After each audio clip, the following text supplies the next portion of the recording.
In the dazzling haze of 1930s Hollywood, a star's deadly wish sparks a chilling mystery. Jane Wilkinson, glamorous and desperate, vows to be free of her cruel husband, Lord Edgware. When he's found murdered, all eyes turn to her, but Hercule Poirot sees beyond the spotlight's glare. Who orchestrated the perfect crime? Was it the actress with a flawless alibi, the daughter with a hidden grudge, or a shadow pulling deadly strings? Unravel deceit, betrayal, and murder with Poirot. Little Grey Cells, in a drama where no one is what they seem. Chapter 1. The Star's Scandalous Vow. The Egyptian theater, Hollywood's crown jewel, shimmered under the California moon, its ornate facade aglow with the promise of dreams made celluloid. It was the spring of 1933, and the air buzzed with the electric hum of a premiere night. Spotlights carved arcs through the velvet sky, their beams dancing over a sea of sequined gowns and tailored tuxedos. The crowd, a kaleidoscope of starlets, moguls, and eager fans, pressed against velvet ropes, their cheers swelling as limousines disgorged their luminous cargo. Flashbulbs popped like gunfire, immortalizing smiles that hid 1,000 secrets. Amid this orchestrated chaos stood Hercule Poirot, his impeccable mustache twitching faintly, as he adjusted his bow tie with the precision of a surgeon.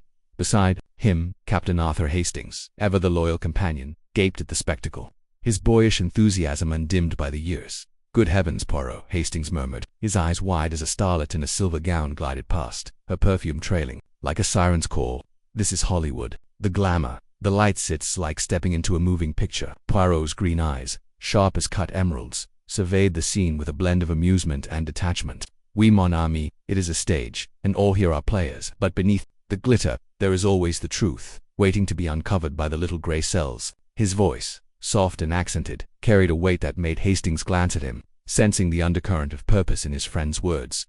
The premiere was for Moonlit Masquerade, a melodrama starring Jane Wilkinson, Hollywood's reigning queen of allure. Her face, with its sculpted cheekbones and smoldering eyes, adorned billboards from Sunset Boulevard to Vine Street. Tonight, she was the evening's centerpiece, her arrival anticipated like the unveiling of a rare jewel. The crowd's murmurs grew to a roar as a sleek Rolls-Royce purred to a stop. Jane emerged, a vision in crimson silk, her gown clinging to her like a lover's promise. Her blonde curls caught the spotlight, and her smile, radiant yet calculated, silenced the throng. She waved, her movements fluid, as if choreographed for the cameras that clicked in a frenzy. Poirot watched her ascent up the red carpet, noting the way her eyes darted, not to the adoring fans, but to the shadowed edges of the crowd. "She is magnificent," he remarked to Hastings, "but there is a restlessness in her. The eyes, they betray the heart." Hastings chuckled, adjusting his spectacles. "You see intrigue everywhere, Poirot. She's a star, not a suspect, perhaps, mon ami, but the stage of life, it is never without its dramas." As Jane reached the theater's grand entrance, she paused, her gaze locking onto Poirot. The crowd parted, sensing the electricity of the moment. She glided toward him, her heels clicking on the pavement, and extended a gloved hand. "Monsieur Poirot," she purred, her voice a velvet caress. "I've heard you're the cleverest man in Europe. I'm Jane Wilkinson, and I'm positively dying to meet you." Poirot bowed, his hand brushing her glove with practiced elegance. "Mademoiselle Wilkinson, the pleasure is mine. Your performance tonight, it is much anticipated." Her laugh was a cascade of notes, bright but edged with something darker. "Oh, I hope I don't disappoint. But I confess, I need more than applause tonight. I need your help." She leaned closer, her perfume enveloping him, her voice dropping to a conspiratorial whisper. "It's about my husband, Lord Edgware. I want him gone." Hastings choked on his breath, but Poirot's expression remained serene, only a slight raise of his eyebrow betraying his interest. "Gone, mademoiselle, a strong word."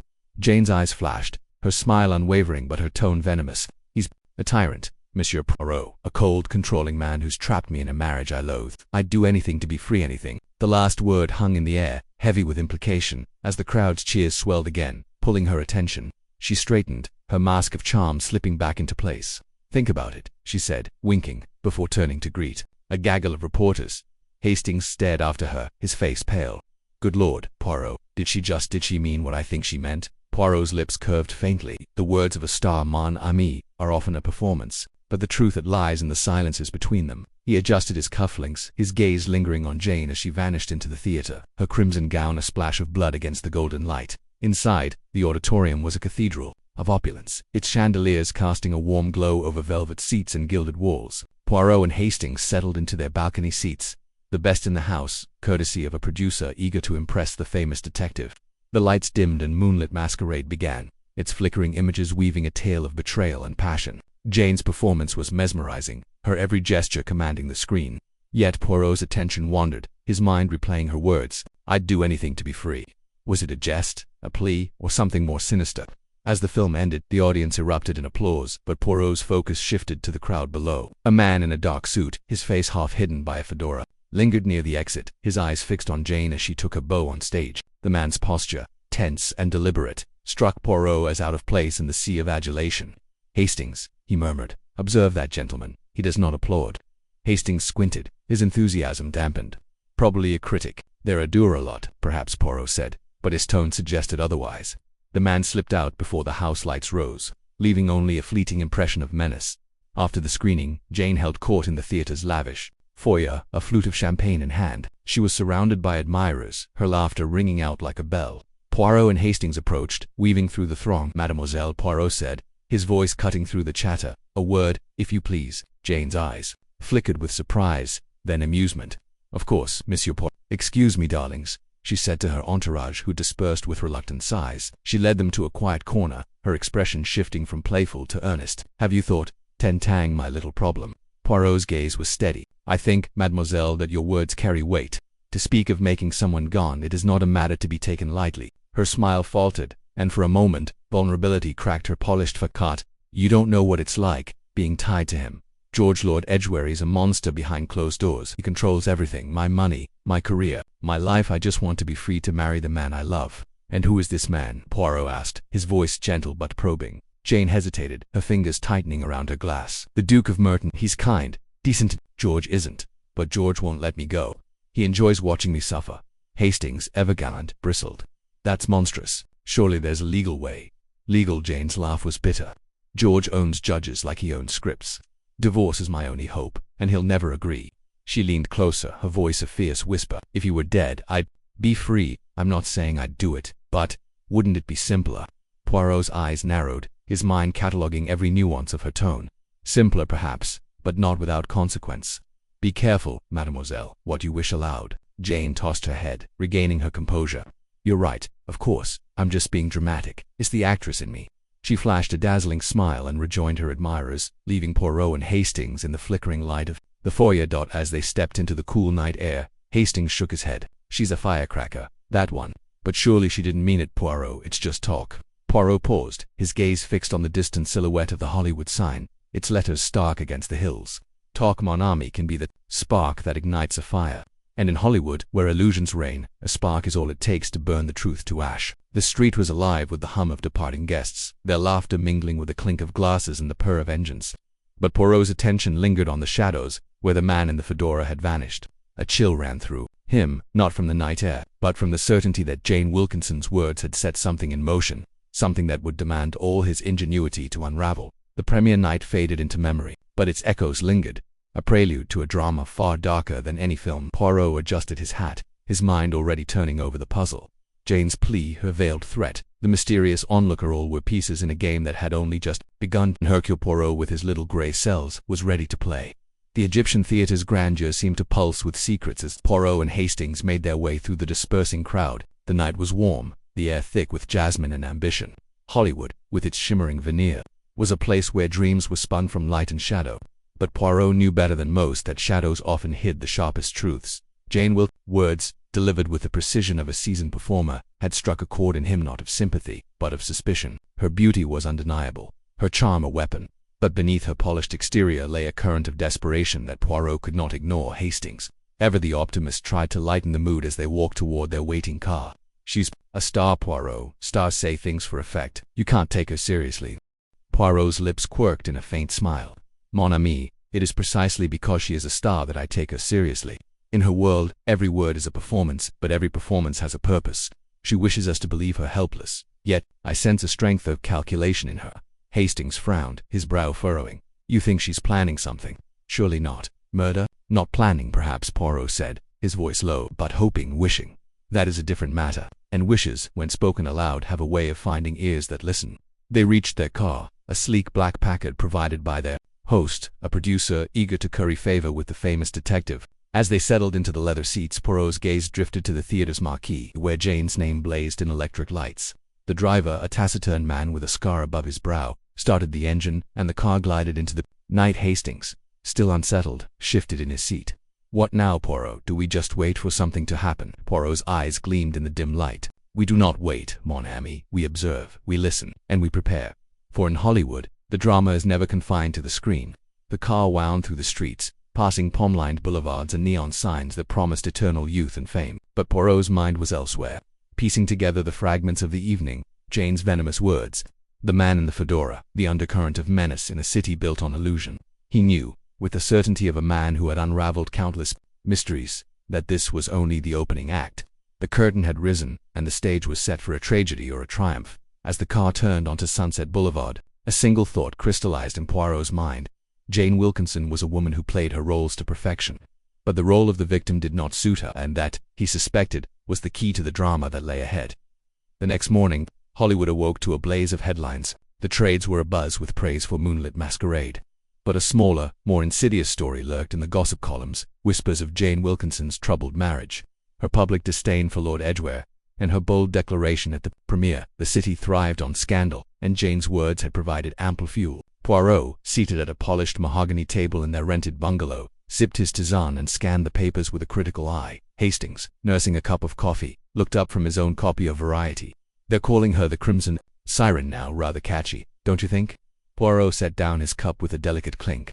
Catchy, oui, but dangerous. Words in print, they take on a life of their own, and in this case, they may serve to complicate matters. Complicate? Hastings raised an eyebrow. You don't think she's serious about, Poirot's expression was unreadable. I think, mon ami, that Mademoiselle Wilkinson is a woman of many faces. Which one is true, we shall discover. But first, we must meet this Lord Edgware. If he is as monstrous as she claims, then perhaps her words are justified. If not, he trailed off, his fingers drumming lightly on the table. Hastings leaned forward, his curiosity piqued. You're going to take her case. Then Poirot's smile was enigmatic. I take no case, Hastings, I seek the truth. And the truth, it has a way of finding Hercule Poirot. The bungalow's telephone rang, its shrill tone cutting through. The morning come, Hastings answered, his face brightening as he listened. It's Jane's secretary, he said, covering the mouthpiece. She says Jane wants to meet us at the Chateau Marmont. Something about an urgent development. Poirot rose, smoothing his waistcoat. Then we shall go, mon ami. The plot, it thickens, as you English say. As they prepared to leave Pew paused by the window, his gaze fixed on the distant hills. Hollywood was a city of masks, where every smile hid a motive, every gesture a calculation. Jane Wilkinson had thrown down a gauntlet, and whether she knew it or not, she had invited Poirot into a game of shadows. He would play, but on his own terms. With the precision and elegance that had made him a legend, the Chateau Marmont loomed ahead. Its turrets and arches a gothic fantasy amid the sunlit sprawl. Jane awaited them, her crimson gown replaced by a chic day dress, but her eyes still burned with that restless fire. As Poirot stepped into the hotel's opulent lobby, he felt the weight of the mystery settle upon him. The star's scandalous vow had set the stage, and now, the real drama. What is about to begin? Chapter 2. The tycoon's unexpected consent in the golden haze of a Los Angeles afternoon. The Hollywood hills rose like a silent sentinel over the city's sprawling dreams. The air shimmered with heat, carrying the faint scent of eucalyptus. An ambition. Hercule Poirot, impeccably dressed despite the California warmth, adjusted his tie as he sat beside Captain Hastings in the back of a sleek Rolls-Royce, its engine purring softly as it wound its way up a private drive. The vehicle belonged to Jane Wilkinson, the radiant star whose plea for assistance had set this unlikely errand in motion. Poirot's mustache twitched as he contemplated the task ahead, convincing Lord Edgware, a formidable film mogul, to grant his estranged wife the divorce she so desperately craved. Hastings, ever the eager companion, leaned forward, his eyes wide with the thrill of their destination. I say, Poirot, this is quite the adventure. A Hollywood mansion, a movie star's troubles, and now a meeting with one of the most powerful men in the industry. It's like something out of one of Jane's films. Poirot's lips curved into a faint smile, though his sharp eyes remained fixed on the passing scenery, lush gardens framed by towering palms, their fronds swaying lazily in the breeze. Mon ami, life often imitates the cinema, but it is rarely so tidy as a script. Mademoiselle Wilkinson's request is simple, yet I sense complications. The heart of this matter it is not yet clear. The car slowed before an iron gate, its intricate design gleaming under the sun. A guard, broad-shouldered and unsmiling, waved them through after a brief exchange with the driver. The mansion loomed ahead, a sprawling monument to wealth and taste, its white stucco walls glowing against the verdant hillside. Marble columns flanked the entrance, and a fountain bubbled in the courtyard, its water catching the light like scattered diamonds. Hastings let out a low whistle. Good heavens, Poirot, this place could swallow my flat in London 10 times over. Indeed, Poirot murmured, stepping out of the car with his usual precision. But grandeur, Hastings, it often conceals chaos. Let us proceed with care. A butler, stiff and formal in a tailored suit, greeted them at the door. His expression was as unreadable as the polished marble floor beneath their feet. "Monsieur Poirot, Captain Hastings," he said, his voice clipped. "Lord Edgware is expecting you. This way, please." They were led through a grand foyer, its walls adorned with modernist paintings and gilded mirrors that reflected the opulence back upon itself. The air carried the faint scent of cigar smoke and orange blossoms, a peculiar blend that spoke of power and indulgence. Poirot's eyes darted about, noting every detail: the gleam of a crystal chandelier, the soft creak of the butler's shoes, the distant hum of a phonograph playing a jazz tune. Hastings, meanwhile, craned his neck to take in the spectacle, his boyish enthusiasm undimmed by Poirot's quiet scrutiny. The butler ushered them into a study that could have doubled as a film set. Dark mahogany panels lined the walls, punctuated by shelves heavy with leather-bound books and curios from distant lands. A jade statue here, a silver cigarette case there. A massive desk dominated the room, its surface cluttered with papers, a fountain pen, and a half-empty decanter of amber liquid. Behind it sat Lord Edgware, a man whose presence seemed to fill the space as much as the furniture. He was in his late 50s, with a lean, angular face and eyes that gleamed like polished obsidian. His hair, streaked with silver, was slicked back, and his tailored suit spoke of wealth that needed no ostentation to impress. He rose as they entered, his movements deliberate, almost predatory. "Monsieur Poirot," he said, his voice smooth as velvet but edged with steel. "And Captain Hastings, I presume. To what do I owe this unexpected visit?" Poirot inclined his head, his demeanor as polished as the room around them. "My Lord Edgware, I am here on behalf of Mademoiselle Jane Wilkinson. She seeks, with great urgency, your consent for a divorce. It is a matter, she assures me, of mutual benefit." Edgware's lips twitched, not quite a smile but something closer to amusement. He gestured to a pair of leather chairs opposite the desk. "Please, sit. I confess, I'm intrigued. Jane sends a detective to plead her case. How very theatrical of her." Hastings bristled at the condescension in Edgware's tone, but Poirot remained unruffled, settling into the chair with the grace of a man who knew his own power. "Mademoiselle Wilkinson is a woman of passion, but also of practicality. She believes a divorce would allow both of you to pursue your paths unencumbered. Surely, my lord, you can see the wisdom in such an arrangement." Edgware leaned back, steepling his fingers. His gaze flickered over Poirot as if measuring him.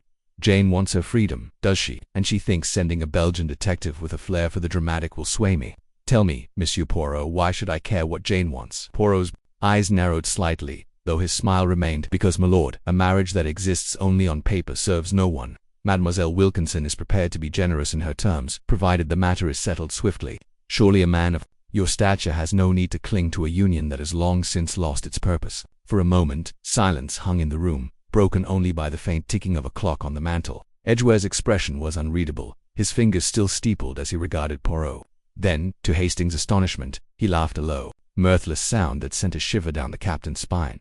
"Very well," Edgware said at last, leaning forward. "You may tell Jane that I agree. I'll grant her the divorce.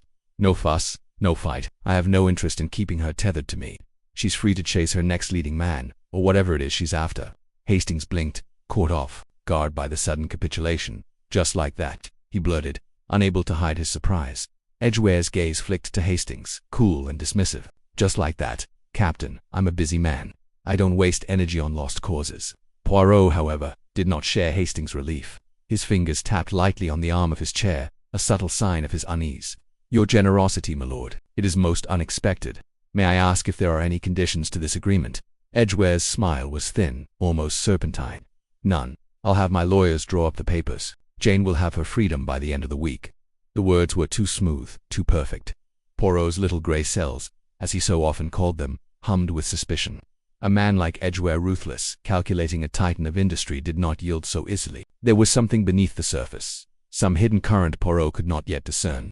His eyes drifted to the desk, where a letter lay half covered by a script. The envelope bore no name, but its wax seal was broken, and the paper was of a quality that suggested importance. Poirot made a mental note to inquire further, though he knew now was not the time. "Very well," Poirot said, rising with a nod. "I shall convey your decision to Mademoiselle Wilkinson. You have my thanks, my lord, for your cooperation." Edgware stood, extending a hand. His grip was firm, his smile polite but devoid of warmth. "A pleasure, Monsieur Poirot. Do give Jane my regards." As they left the study, Hastings could barely contain his excitement. "I say, Poirot, that was easier than I expected. Jane will be over the moon." "You've done it again, old chap." Poirot's expression remained pensive as they retraced their steps through the mansion's opulent halls. Perhaps, mon ami, but ease, it is often a disguise for something more complex. Lord Edgware's compliance, it is too perfect. The little grey cells, they protest. Hastings frowned, glancing back at the study's closed door. You think he's hiding something? I think, Poirot said softly, that a man does not build an empire by giving away what he values without a price. We shall see. Hastings, we shall see. The Rolls-Royce awaited them outside, its driver standing at attention. As they settled into the plush seats, Poirot's gaze lingered on the mansion, its white walls glowing like a mirage in the fading light. The cryptic letter on Edgware's desk haunted him, a puzzle piece that did not yet fit. Jane Wilkinson's freedom was secured, but at what cost? The drive back to Hollywood was quiet, save for the hum of the engine and the restless stirring of Poirot's mind, already anticipating the shadows that would soon lengthen over this glittering world. The journey back to their hotel was a blur of palm-lined streets and neon signs, the city's pulse beating in time with the questions swirling in Poirot's head. Hastings, ever optimistic, chatted about the evening's plans, a dinner at the Brown Derby, perhaps, or a chance to rub elbows with Hollywood's elite. But Poirot's thoughts were elsewhere, tethered to the enigma of Lord Edgware's acquiescence. Why had he agreed so readily? What lay behind those cold, calculating eyes? At the hotel, a telegram awaited them from Jane Wilkinson. Her words, scrawled in her flamboyant hand, were effusive with gratitude. Darling Poirot, you're a miracle worker. Freedom at last. Drinks on me at the Coconut Grove. Tomorrow be there. Hastings chuckled, holding the telegram aloft. She's a character, isn't she? You've made her day, Poirot. Poirot's smile was tight. Oui, Hastings, but the day is not yet done, and I fear the night may bring surprises we are not yet prepared for. As the sun dipped below the horizon, casting Hollywood in a glow of crimson and gold, Poirot stood at the window of their suite, his silhouette framed against the city's restless shimmer. The case, he knew, was far from closed. Edgware's consent was but the opening act, and the stage was set for a drama far darker than any of Jane's films. The little grey cells worked tirelessly, sensing the threads of a mystery that would soon unravel in blood and betrayal. The next morning, Poirot rose early, his routine as precise as ever. He adjusted his tie in the mirror, his reflection a study, in calm determination. Hastings, bleary-eyed from the previous night's revelry, joined him for breakfast in the hotel's dining room, where the clink of silverware mingled with the murmur of Hollywood's power players. Over coffee and croissants, Poirot outlined their next steps. We must speak with Mademoiselle Wilkinson again, he said, stirring his coffee with a delicate hand. Her joy, it is genuine, but I wish to understand her plans now that freedom is within her grasp. Hastings nodded, though his thoughts were clearly elsewhere. Do you think she invite us to that dinner party she mentioned? The Coconut Grove sounds like quite the spot. I hear Garbo might be there. Poirot's mustache twitched with amusement. Your fascination with the stars, Hastings, it is charming, but we must focus. The divorce, it is only the beginning. There is something in Lord Edgware's manner that troubles me. His agreement, it was too swift, too devoid of resistance. You're reading too much into it. Surely, Hastings said, spreading jam on his toast. The man's a businessman. He knows when to cut his losses. Perhaps, Poirot said, his tone unconvinced. But a man like Edgware does not act without purpose. We shall see what Mademoiselle Wilkinson reveals. Their meeting with Jane was arranged for later that day at her luxurious bungalow in Beverly Hills. The house was a vision of Art Deco elegance, with curved glass windows and a pool that sparkled like a sapphire under the midday sun. Jane greeted them in a silk robe, her hair loosely pinned, her smile as radiant as ever. Monsieur Poirot, you absolute genius, she exclaimed, throwing her arms around him in a gesture that made Hastings blush. You've saved my life. I'm free, free, free. Poirot extricated himself with polite firmness. Mademoiselle, your enthusiasm is most gratifying, but I must ask now that Lord Edgware has agreed. What are your intentions? Jane's laughter was like a cascade of bells. Oh, darling, I'm going to live. There's a producer who's been begging to marry me, Brian Martin. You know him. He's got a script that'll make me the biggest star in Hollywood, and now, with no dreary husband holding me back, I can say yes to it all. Poirot's eyes gleamed with interest. Monsieur Martin, you say, and he is aware of your impending freedom, of course, Jane said, flopping onto a chaise lounge.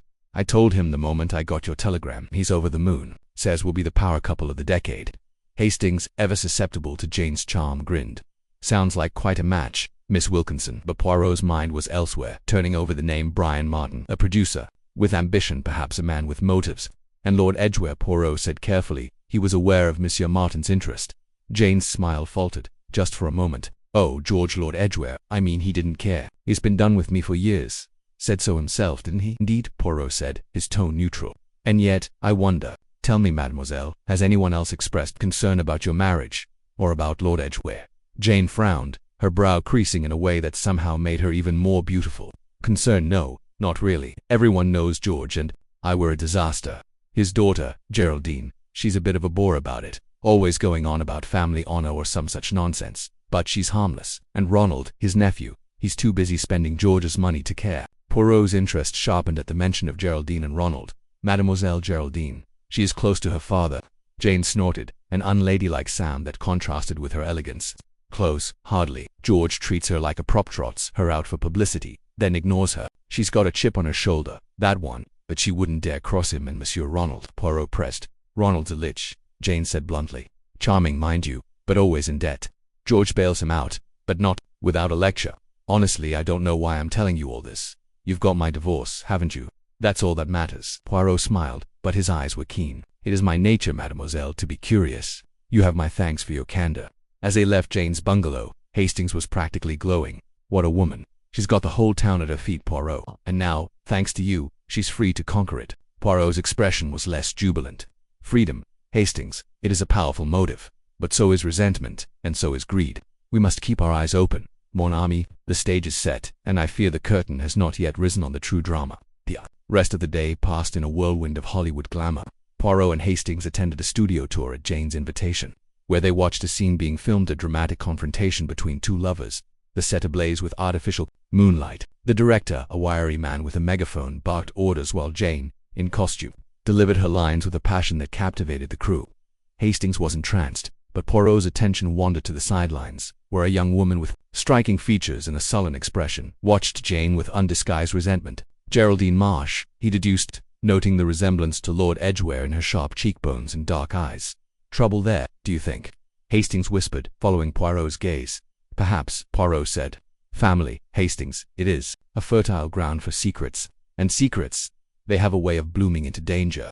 That evening, as they dined at the Coconut Grove, the air was thick with the scent of perfume and the clink of champagne glasses. Jane was the center of attention, her laughter drawing eyes from every corner of the room. But Poirot's thoughts were elsewhere, circling back to the study, to the letter on Edgware's desk, to the ease of his consent. The music swelled, a jazz band filling the night with rhythm, but Poirot's mind was a quiet storm, piecing together a puzzle that was only just beginning to take shape. As the night drew to a close, Poirot stood on the balcony of their hotel, the city sprawling below like a tapestry of light and shadow. Hastings joined him, a glass of brandy in hand. You're awfully quiet, old chap. What's on your mind? Poirot's eyes gleamed in the darkness. I am thinking, Hastings, of a man who agrees too quickly, of a letter that does not belong, of a stage set for a performance we have not yet seen. This case, mon ami, it is not what it seems. And with that, the chapter closed, the city's lights twinkling like stars in a sky that held more secrets than promises. Chapter 3. The night of the murder. The air in Hollywood buzzed with electric anticipation as the Coconut Grove, nestled within the Ambassador Hotel, came alive under the glow of crystal chandeliers and the hum of glamorous conversation.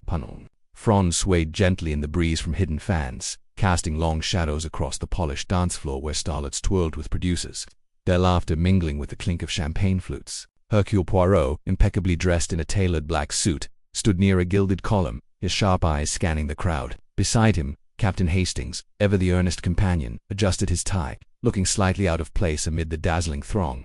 Isn't it marvelous, Poirot? Hastings said, his voice tinged with awe. The whole of Hollywood seems to be here tonight. Look, there's Jane Wilkinson herself. Poirot's gaze followed Hastings' nod to the center of the room, where Jane Wilkinson held court like a queen. Her emerald green gown shimmered under the lights, and her auburn hair, swept into an elegant chignon, caught the eye of every passerby. She laughed, her voice a melodic cascade, as she leaned toward a group of adoring admirers, including a smitten studio executive and a young actress hanging on her every word. Her presence was magnetic, but Poirot's attention lingered not on her beauty but on the calculated charm in her movements. Her public threat against Lord Edgware, made just the previous night at the Egyptian Theatre, echoed in his mind, setting his little grey cells to work. Mon ami, Poirot murmured, stroking his mustache. Mademoiselle Wilkinson is, as always, the star of the evening. But it is not her performance on the dance floor that interests me. It is the performance of her alibi.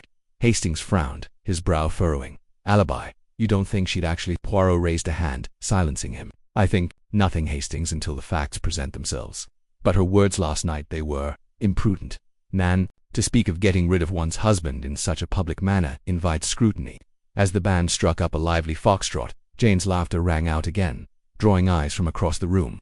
She raised a glass, toasting her companions. her smile radiant but her eyes darting briefly toward the entrance. Poirot noted the flicker of unease, subtle but unmistakable. He leaned closer to Hastings, his voice low. "Observe, my friend. She plays the part of the carefree star, but there is tension in her shoulders, a shadow in her glance. Something troubles her." Before Hastings could respond, a commotion at the far end of the room drew their attention.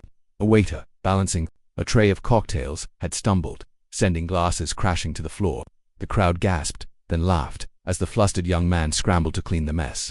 Poirot's eyes narrowed, not at the spill but at a figure slipping through the crowd, a woman in a dark velvet cloak, her face obscured by a wide-brimmed hat. She moved with purpose, disappearing through a side door leading to the hotel's gardens. Poirot filed the observation away, his mind already weaving connections. The evening wore on, with Jane remaining the center of attention. She danced with a series of partners, her movements graceful but deliberate, as if ensuring every eye was on her. Hastings, sipping a gin fizz, remarked, "She's got the whole room wrapped around her finger, Poirot. If she's worried about anything, she's hiding it well, too well." "Perhaps," Poirot replied, his tone thoughtful. "The perfect alibi, Hastings, is one that is seen by all. But perfection it is often a mask for imperfection." As midnight approached, the party reached its zenith. The band played a sultry tango, and Jane took the floor with a dashing young director, her every step a performance. Poirot watched, his mind elsewhere, when a sudden hush fell over the room. A uniformed police officer, his face grim, pushed through the crowd, followed by Chief Inspector Japp, whose familiar bulldog-like demeanor was unmistakable even in the glittering chaos of the coconut grove. "Poirot," Japp called, spotting the detective. He weaved through the startled guests, his expression a mix of exasperation and urgency. "I might have known you'd be here," rubbing elbows with the rich and famous. "We've got trouble, big trouble." Poirot's eyes gleamed with interest. "Trouble, mon cher Japp. Of what nature?" Japp glanced around, lowering his voice. "Lord Edgware's been found dead, stabbed in his library, not 2 hours ago. And given what I've heard about a certain actress's threats, we've got a prime suspect already." Hastings gasped, his glass nearly slipping from his hand. "Jane Wilkinson." Japp nodded grimly. "The very same. Word is, she was overheard last night saying she'd love to be rid of him, and now he's gone. Convenient, eh?" Poirot's expression remained inscrutable, though his fingers twitched as if itching to arrange the facts in order. "And where was this crime committed?" "Inspector Edgware's mansion in the Hollywood Hills," Japp replied. His butler found him slumped over a script knife in his chest. "Nasty business." Poirot's mind raced. The coconut grove was a good 30 minutes' drive from the hills, even in the sleekest roadster. Jane had been here, surrounded by witnesses, for hours, yet the timing of Edgware's death and her public threats cast a shadow of suspicion. "And Mademoiselle Wilkinson?" he asked. "You have spoken with her?" "Not yet," Japp admitted, "but I'm about to. She's got a lot of explaining to do." As Japp moved toward Jane, who was now laughing with a group of admirers near the bar, Poirot's gaze swept the room. The woman in the velvet cloak was nowhere to be seen, but another detail caught his eye, a small glinting object half hidden beneath a table near the dance floor. He bent down, careful not to draw attention, and retrieved a pair of pince-nez. Their delicate gold frames bent slightly out of shape. He turned them over in his hands, his lips pursing thoughtfully. "Hastings," he said softly, "what do you make of this?" Hastings peered at the glasses, puzzled. "Someone's spectacles, I suppose, dropped in the chaos of the party." "Perhaps," Poirot said, slipping the pince-nez into his pocket, "but they are not the sort one wears for fashion. They are for necessity, and yet they are abandoned." "Curious, Nan." Before Hastings could reply, Japp returned, escorting a visibly shaken Jane Wilkinson. Her face, usually a mask of poised perfection, was pale, her eyes wide with what seemed like genuine shock. "Monsieur Poirot," she said, her voice trembling, "they're saying George is dead. Murdered. It's horrible." "Horrible." Poirot inclined his head, his expression sympathetic but probing. "My condolences, madame. It is a great shock, no doubt. But tell me, where have you been this evening?" "Here," Jane exclaimed, gesturing to the crowd. "Everyone saw me. I've been dancing, laughing, toasting. Ask anyone. I couldn't have been anywhere near George's house." Japp crossed his arms, skeptical. "That's what we'll check, Miss Wilkinson. You made no secret of hating the man, and now he's dead, just like you wanted." Jane's eyes flashed with indignation.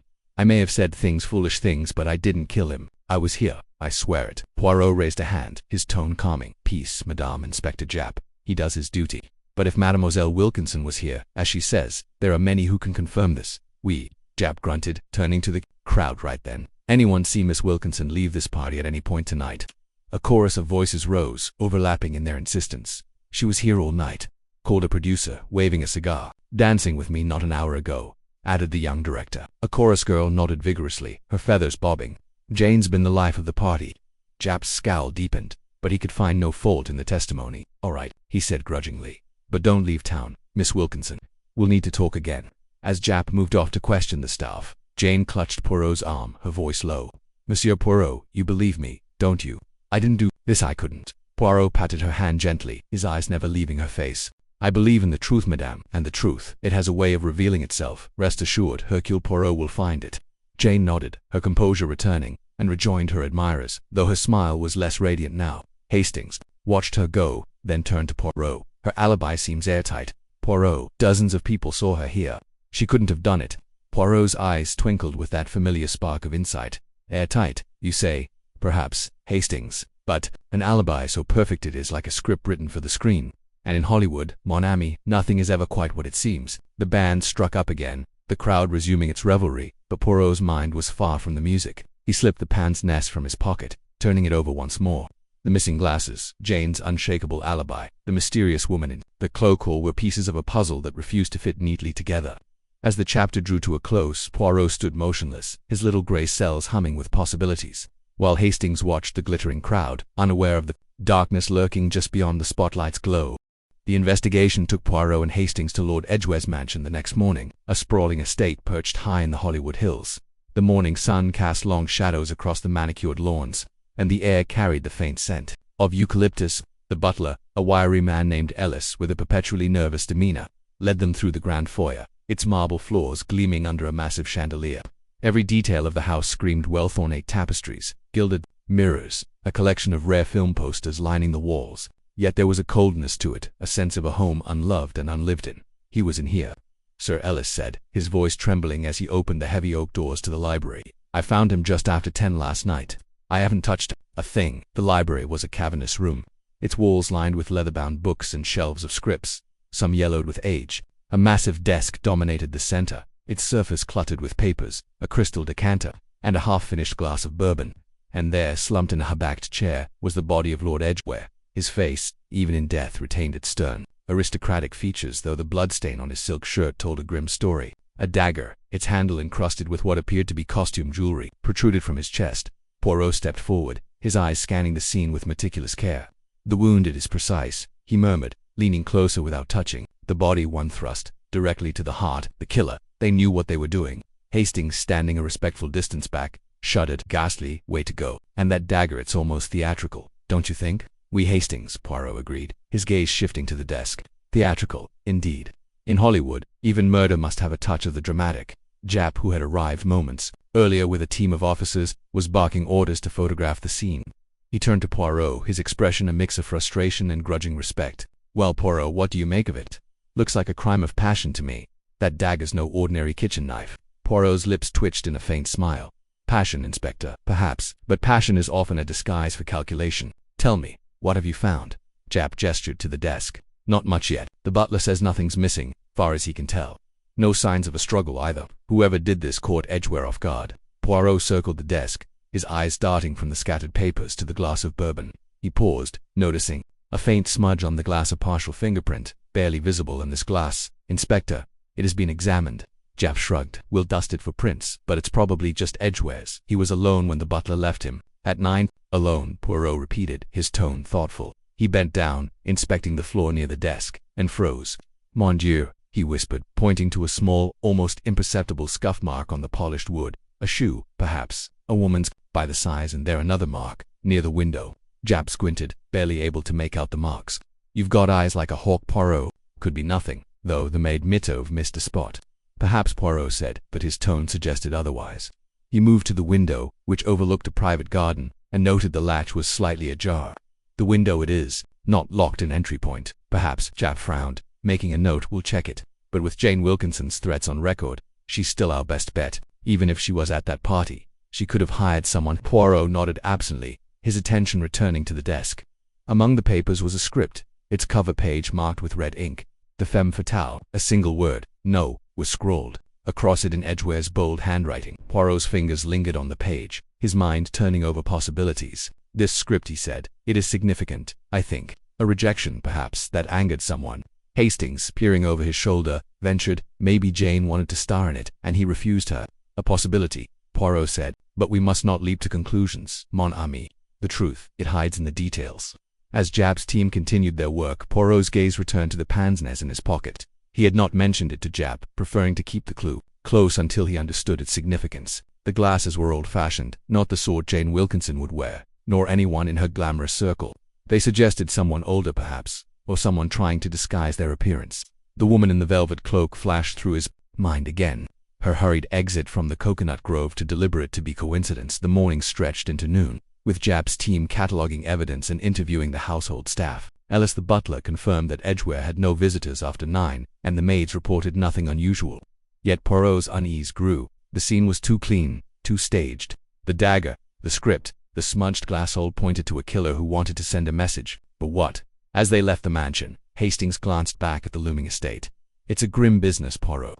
If Jane's alibi holds, who else could have done this? Edgware wasn't exactly loved, but murder. Poirot adjusted his hat, his eyes distant. Who else, you ask? That, Hastings, is the question, but the answer. It lies not only in who was here, but in who was seen to be elsewhere. And these, he patted his pocket. Where the pince nez rested, they may tell us more than the killer intended.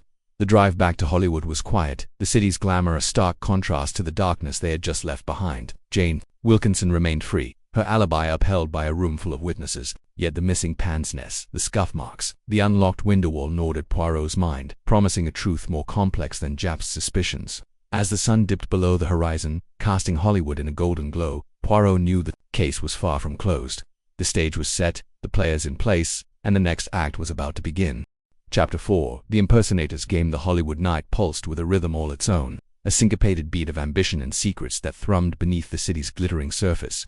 Hercule Poirot, his impeccable mustache twitching faintly, as he inhaled the smoky air, stepped out of a sleek black taxi onto the neon-lit pavement outside the Blue Note Jazz Club. Captain Hastings trailed behind, his eyes darting nervously at the crowd spilling from the club's doorstep. Shimmering gowns, producers with slicked-back hair, and hangers-on clutching cocktails as if they were lifelines. The air was thick with perfume, cigarette smoke, and the faint tang of desperation that seemed to cling to Hollywood's edges. Mon ami, Poirot said, adjusting his pristine white gloves. This is a place where truth wears a mask, and every smile hides a motive. We must be, as always, most observant. His voice carried that familiar cadence, precise yet melodic, as if he were conducting an orchestra of clues only he could see. Hastings nodded, though his expression betrayed his unease. I say, Poirot, this place feels like a stage set for trouble. Did you see the way that chap in the fedora stared at us? And Jane Wilkinson's words at the premiere keep rattling in my head. Getting rid of Lord Edgware, she didn't sound like she was joking. Poirot's eyes gleamed under the club's marquee lights. The words of Mademoiselle Jane are like the lines of a script delivered with passion, but their meaning depends on the director. Come, let us find this Carlotta Adams, the impersonator.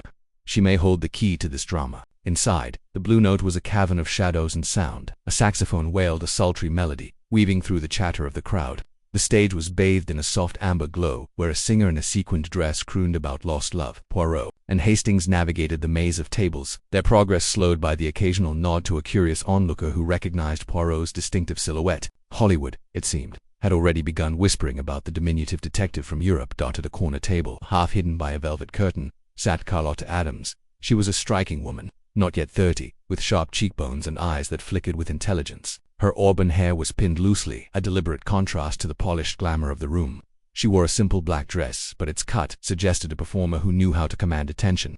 A cigarette dangled from her fingers, its smoke curling upward like a question mark. Miss Adams. Poirot approached, his voice cutting through the din with quiet authority.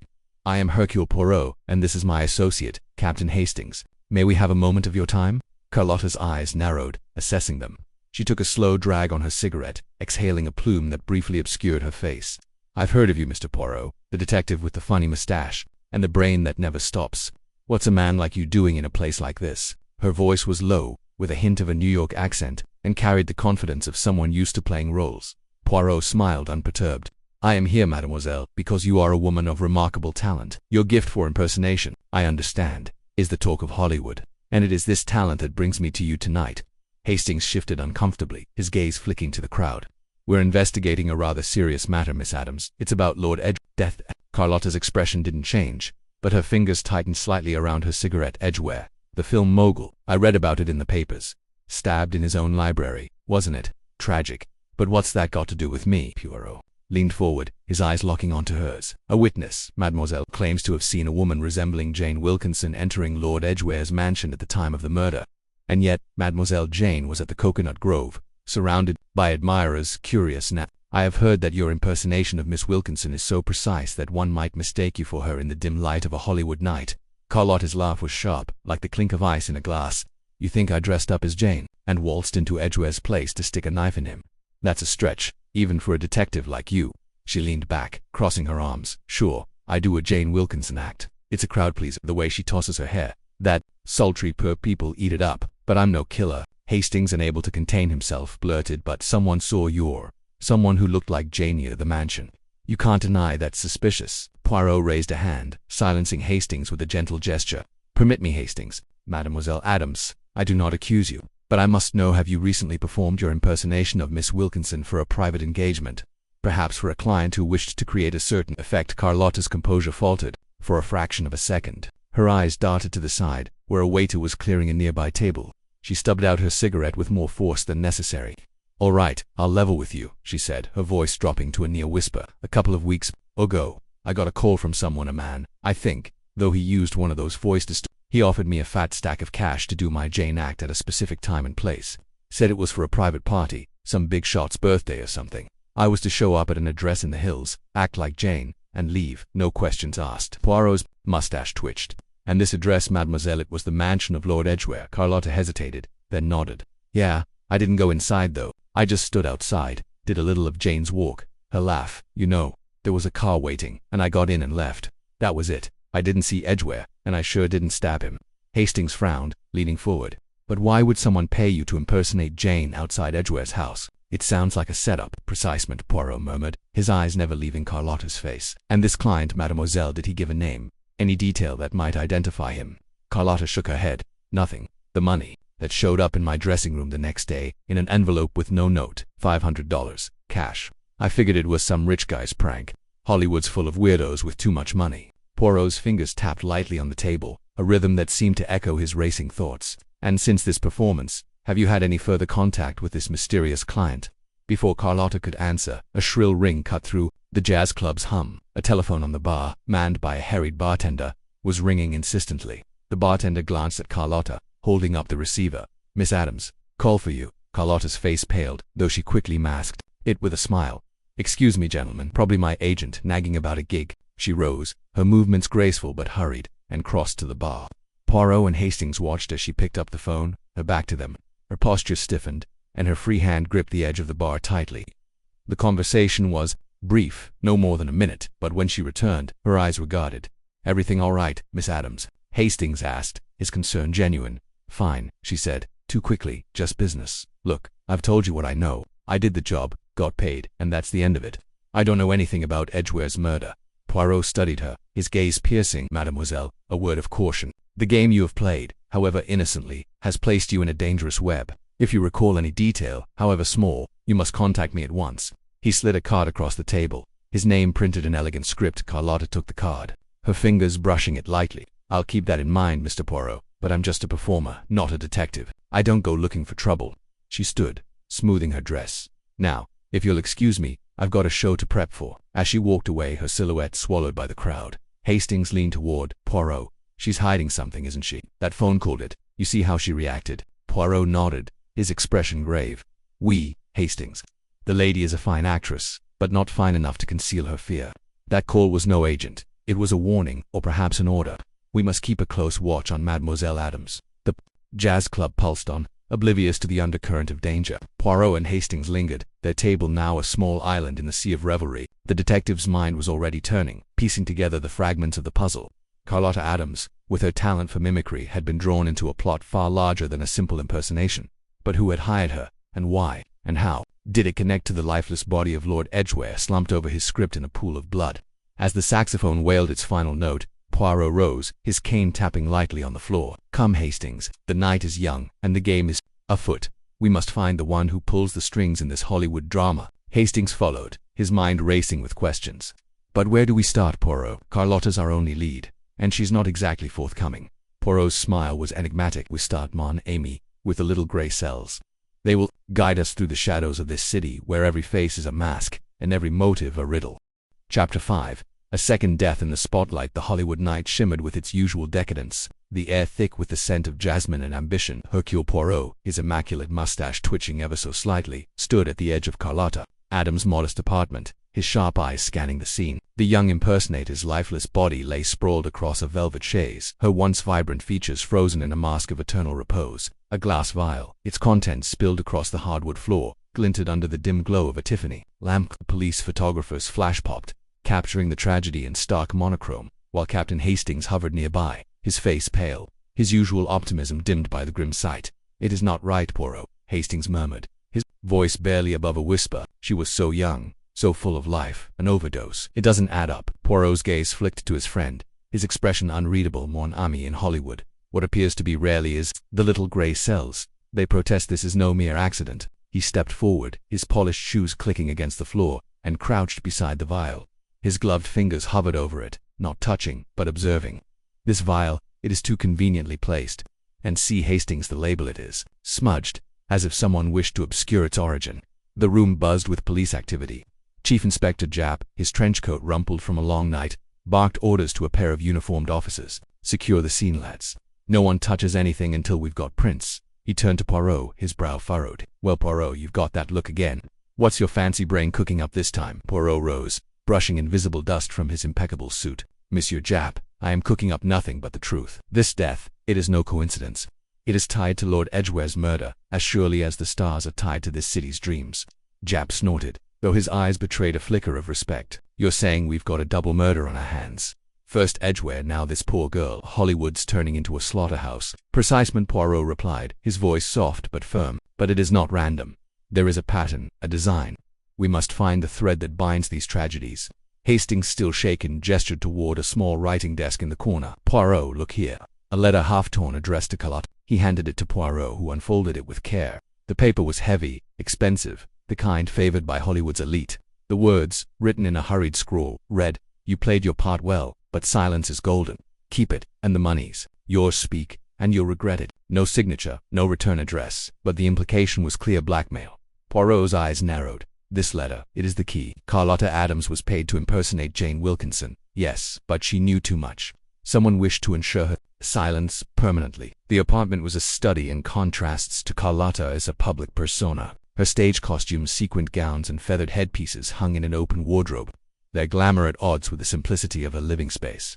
A single photograph on the mantel showed Carlotta with Jane Wilkinson, both laughing at some long-forgotten premiere. Hastings picked it up, his expression softening. "She admired Jane, didn't she? To think she got caught up in all this." Poirot nodded, his mind elsewhere. "Admiration, envy, ambition, these are the currencies of Hollywood, Hastings. Carlotta was a pawn in a larger game, and now she is no more." He turned to Japp. "Tell me, Inspector, what do the police know of her movements last night?" Japp flipped open his notebook. "Not much yet. Neighbors say she came home late, around midnight. No one heard anything unusual, no screams, no struggle. The coroner's initial take is an overdose. Probably barbiturates, but we're waiting on the full report." Poirot's lips pursed. "Barbiturates, you say? Convenient, Nan. A drug that dulls the senses, that silences without a fight. But I ask you, Japp, why would a woman like Carlotta, so full of promise, choose such an end? No, this was not her choice." The investigation moved slowly, the police meticulous but lacking Poirot's intuition. He paced the apartment, his eyes darting from the vial to the letter to the scattered belongings. A small diary caught his attention, tucked beneath a cushion. He opened it, scanning the pages. Carlotta's handwriting was neat, her entries brief but telling. 1, dated 2 days prior. Read, "Met him at the Chateau Marmont. He offered more than I expected, but I'm scared. What if Jane finds out?" Poirot closed the diary, his mind racing. "Him," he murmured. "Who is this him? And what did he offer that frightened her so?" Hastings leaned in. "Think it's the same person who sent the letter. It is possible, mon ami, but we must not assume. Assumptions, they are the enemy of truth." Poirot slipped the diary into his pocket, a move Japp pretended not to notice. "We must speak to those who knew Carlotta best, her friends, her colleagues. Someone knows more than they say." The next hours were a whirlwind. Poirot and Hastings ventured into Hollywood's underbelly, a world of speakeasies and secret deals hidden behind the city's glittering facade. At the Brown Derby, a favorite haunt of actors and agents, they met Lila Monroe, a chorus girl who had worked with Carlotta on her last show. Lila, her eyes red from crying, sipped a martini as she spoke. "Carlotta was nervous these last few weeks," she said, her voice trembling. "She kept saying she'd gotten in over her head. Something about a job, a big one, that paid more than she'd ever seen. She wouldn't tell me details, but she mentioned a minor producer, I think. Said he had a temper, but the money was too good to pass up. Poirot's eyes gleamed. This producer, did she name him? Leela shook her head. No, but she said he was connected. Knew everyone in town. I told her to be careful, but Carlotta, she wanted to make it big, you know, like Jane Wilkinson. The mention of Jane sent a ripple through Poirot's thoughts.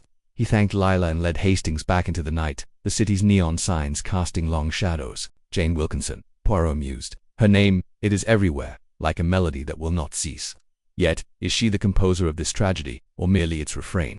They returned to their hotel, a modest but elegant establishment on Sunset Boulevard. Poirot sat at a small desk, the diary and letters spread before him. Hastings, restless, paced the room. Poirot, do you think Jane could be behind this?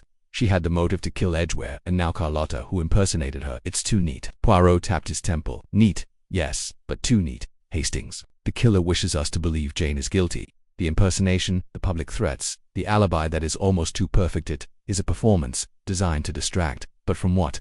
That is the question. The next morning Poirot requested a meeting with Jane Wilkinson herself. They found her at her sprawling Bel Air estate, lounging by a turquoise pool, a script in one hand and a cocktail in the other.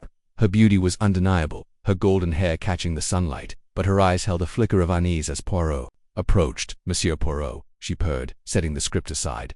To what do I owe this visit? Surely you don't still suspect me of poor George's death? Poirot bowed slightly. Mademoiselle, I suspect everyone until the truth reveals itself. Tell me, what was your relationship with Carlotta Adams? Jane's smile faltered, but only for a moment. Carlotta, oh, she was a darling. A bit of a mimic, you know, always doing impressions of me at parties. I found it flattering, really. And did you know she was hired to impersonate you on the night of Lord Edgware's murder? Jane's eyes widened, her hand fluttering to her chest. Impersonate me? Why, that's absurd. Who would do such a thing? Poirot watched her closely, noting the slight tremor in her voice. That is what I intend to find out. But tell me, mademoiselle, did Carlotta ever speak to you of a man, a producer perhaps, who offered her work? Jane shook her head, but her gaze darted away. No, nothing like that. Carlotta and I weren't that close. Just friendly, you know. Poirot nodded, though his mind catalogued her hesitation. Mercy, mademoiselle, you have been most helpful. As they left, Hastings whispered, She's hiding something, isn't she? Perhaps, Poirot replied. Or perhaps she is as much a victim of this plot as Carlotta was. The investigation deepened, each clue leading to another layer of deception. Poirot interviewed studio executives, stagehands, and even a shady talent agent who claimed Carlotta had been seen with a man matching the description of Ronald Marsh, Lord Edgware's debt-ridden nephew. Ronald, a producer with a reputation for gambling, had been spotted arguing with Carlotta days before her death. The pieces were falling into place, but the puzzle was far from complete. That evening, Poirot and Hastings attended a screening at Grauman's Chinese Theatre, hoping to catch sight of Ronald. The crowd buzzed with Hollywood's elite, their laughter and clinking glasses a stark contrast to the darkness of the case. Ronald was there, his charm on full display as he worked the room. Poirot observed him from a distance, noting his easy smile and the way his eyes darted nervously when he thought no one was watching. Ronald Marsh, Poirot said softly. He has motive, opportunity, and perhaps the cunning to orchestrate such a scheme, but is he the mastermind, or merely another pawn? Before they could approach, a scream pierced the air. The crowd parted, revealing a young actress, her face ashen, pointing to a balcony above. Ronald Marsh lay slumped against the railing, his eyes glassy, a glass of champagne spilled at his feet. The scent of bitter almonds hung in the air. Poison Jap arrived swiftly, his face grim. Another one. This is getting out of hand. Poirot knelt beside Ronald's body, his fingers brushing against a small object half hidden in the folds of Ronald's tuxedo.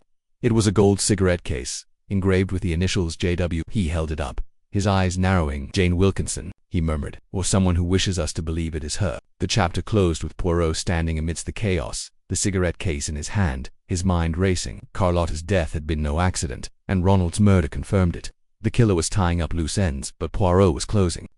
He vowed to unmask the mastermind before another life was lost, his determination a beacon in the fog of Hollywood's deceit. The listeners, drawn into the web of clues and suspects, would be left eager for the next revelation. The gold cigarette case, a tantalizing hint of the truth to come. Chapter 6. The alibi unravels. The sun dipped low over the sprawling city of Los Angeles, casting a golden hue across the palm-lined streets of Beverly Hills.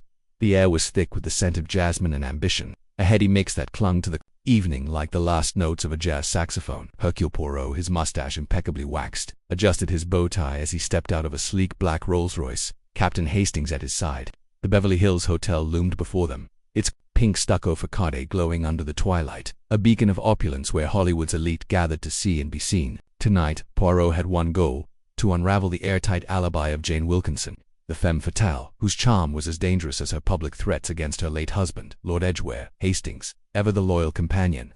Fidgeted with his cup, his brow furrowed. "I say, Poirot, are you certain this is the place to start?"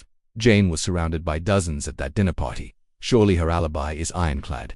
Poirot's eyes twinkled with that familiar spark of certainty. "Mon ami, an alibi is like a fine tapestry. It may appear flawless from a distance, but up close, one may find a single thread out of place, and the whole design unravels. We shall see what threads we can pull tonight."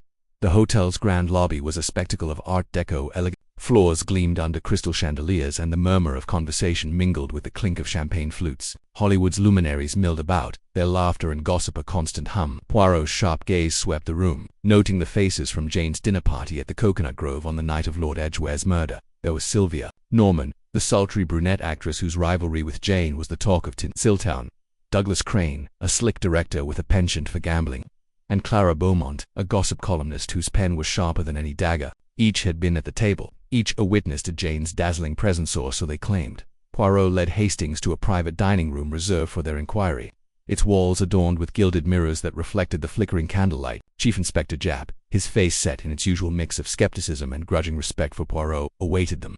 "Right, Poirot," Japp said, folding his arms. "You've got your audience. Let's see if you can shake something loose. But, I'm telling you, Jane Wilkinson was at that party all night. 20 people saw her. 20 people, mon cher Japp, may see what they are meant to see," Poirot replied, his voice smooth as velvet. "But the truth, it hides in the moments they do not see. Let us begin." The first to be questioned was Sylvia Norman, who swept into the room in a sapphire gown that hugged her curves like a second skin. Her eyes, dark and guarded, flicked toward Poirot as she settled into a plush chair. "I don't know what you expect me to say, Mr. Poirot," she began, her voice low and husky. "Jane was the life of the party that night. Never left the table, not for a moment. We were all captivated directors, producers, even that dreadful columnist. Clara Jane's charm is inescapable." Poirot leaned forward, his fingers steepled. "Mademoiselle Norman, you are most kind to describe Mademoiselle Wilkinson's charisma. But tell me, did you not find her attention divided? Perhaps a moment when she was not so inescapable?" Sylvia's smile tightened, a flicker of unease crossing her face. "I don't know what you mean. It was a crowded room, Mr. Poirot. People were drinking, dancing. I was focused on my own conversation with Douglas Crane about his next picture. Jane was there, laughing, flirting, as always." "Flirting, you say?" Poirot's tone was light, but his eyes were sharp. "With whom, precisely?" Sylvia hesitated, her fingers brushing the pearl necklace at her throat. "Oh, you know, everyone. Jane doesn't discriminate when it comes to attention. She was chatting with Douglas, then Clara, then that young waiter who kept refilling our glasses. She was everywhere." Poirot nodded, his expression unreadable. "Mercy, Mademoiselle Norman, you have been most helpful." As Sylvia departed, Hastings leaned in, whispering, "She's hiding something, Poirot. Did you see how she fidgeted when you mentioned Jane's flirting?" "Oui, mon ami," Poirot murmured. "The lady doth protest too much, I think, but let us see what Monsieur Crane has to say." Douglas Crane entered next, his tailored suit and slicked-back hair exuding the confidence of a man who knew how to command a room. He lit a cigarette, exhaling a plume of smoke as he eyed Poirot. "Look, I've got a shoot at dawn, so let's make this quick. Jane was at the Coconut Grove, same as me. We talked about her next role, a thriller, directing. She was in high spirits, never left my sight. That's all you need to know." Poirot tilted his head, studying Crane with the intensity of a jeweler inspecting a diamond. "Monsieur Crane, you are a director. A man who notices every detail, the lighting, the gesture, the expression. Tell me, did you notice nothing unusual about Mademoiselle Wilkinson that evening?" A moment, perhaps, when her high spirits were interrupted. Crane's eyes narrowed, but he shrugged. "It was a party, Poirot. People come and go. I wasn't watching her every second, but she was there." "All right, ask anyone." "And yet," Poirot pressed, "you spoke of a thriller. Did Mademoiselle Wilkinson seem preoccupied, perhaps by thoughts of her own drama? Her husband, Lord Edgware, for example?" Crane stubbed out his cigarette, his jaw tightening. "She didn't mention Edgware, if that's what you're getting at. Jane's a professional. She keeps her personal life off the set and off the table." Poirot smiled faintly. "Merci, Monsieur Crane. Your clarity is most appreciated." As Crane left, Japp snorted. "Waste of time, Poirot. They're all singing the same tune. Jane was there. End of story." "Not quite, mon cher Japp," Poirot said, his voice soft but firm. "The tune is the same, but the rhythm, 'tis off. Let us speak to Mademoiselle Beaumont, the columnist. Her eyes, they miss nothing." Clara Beaumont entered with the air of a woman who thrived on secrets. Her red lipstick was bold, her blonde curls meticulously styled, and her notebook ever presented on her lap like a weapon. "Mr. Poirot," she purred, "I've been dying to meet you." The great detective, sniffing around Hollywood's dirty laundry. "What do you want to know?" Poirot's smile was polite but piercing. "Mademoiselle Beaumont, you are a chronicler of truths. Your column, it captures the pulse of this city. On the night of the murder, you were at Mademoiselle Wilkinson's table. Tell me, what did you see?" Clara laughed, a sharp knowing sound. "I saw Jane Wilkinson being Jane Wilkinson. Dazzling, magnetic, impossible to ignore. She held court all night, flirting with Douglas, teasing Sylvia, charming the waiters. If she slipped away, I didn't notice. But then, I was busy scribbling notes for my next column." Poirot's eyes gleamed. "And these notes, mademoiselle, did they include anything unusual? A glance, a gesture, a moment when the party's rhythm faltered?" Clara's smile faltered, just for a moment. "Well, now that you mention it, there was one thing. A waiter spilled a drink near Jane's chair, clumsy boy." She laughed it off, but she stood up to brush off her dress. "I didn't think much of it at the time. She was back in a flash, dazzling as ever." Poirot's mustache twitched. "A waiter, you say? Most interesting. And this incident? It occurred when, around 10, I'd say," Clara replied, flipping through her notebook. "Yes, here it is, head 15, give or take." The band was playing Stardust, and the room was buzzing. "Merci, Mademoiselle Beaumont," Poirot said, his voice warm but his mind clearly racing. "You have painted a most vivid picture." As Clara sashayed out, Jab groaned. "A spilled drink. That's your big lead, Poirot. You're grasping at straws." "Not straws, mon ami," Poirot said, tapping his temple threads. "And now we must find this waiter." The hotel's manager, a nervous man named Mr. Langley, was summoned. He wrung his hands as Poirot questioned him about the staff at the Coconut Grove that night.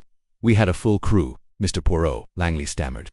"But I can fetch the waiter who worked the Wilkinson table. His name's Tommy, a young lad, new to the job." Tommy appeared moments later, a lanky boy of no more than 20, his face pale under Poirot's scrutiny. His uniform was crisp, but his hands trembled slightly as he stood before the detective. "I didn't do nothing wrong, sir," he blurted. "I swear it." "Calm yourself, Monsieur Tommy," Poirot said gently. "I seek only the truth. You served Mademoiselle Wilkinson's table at the Coconut Grove.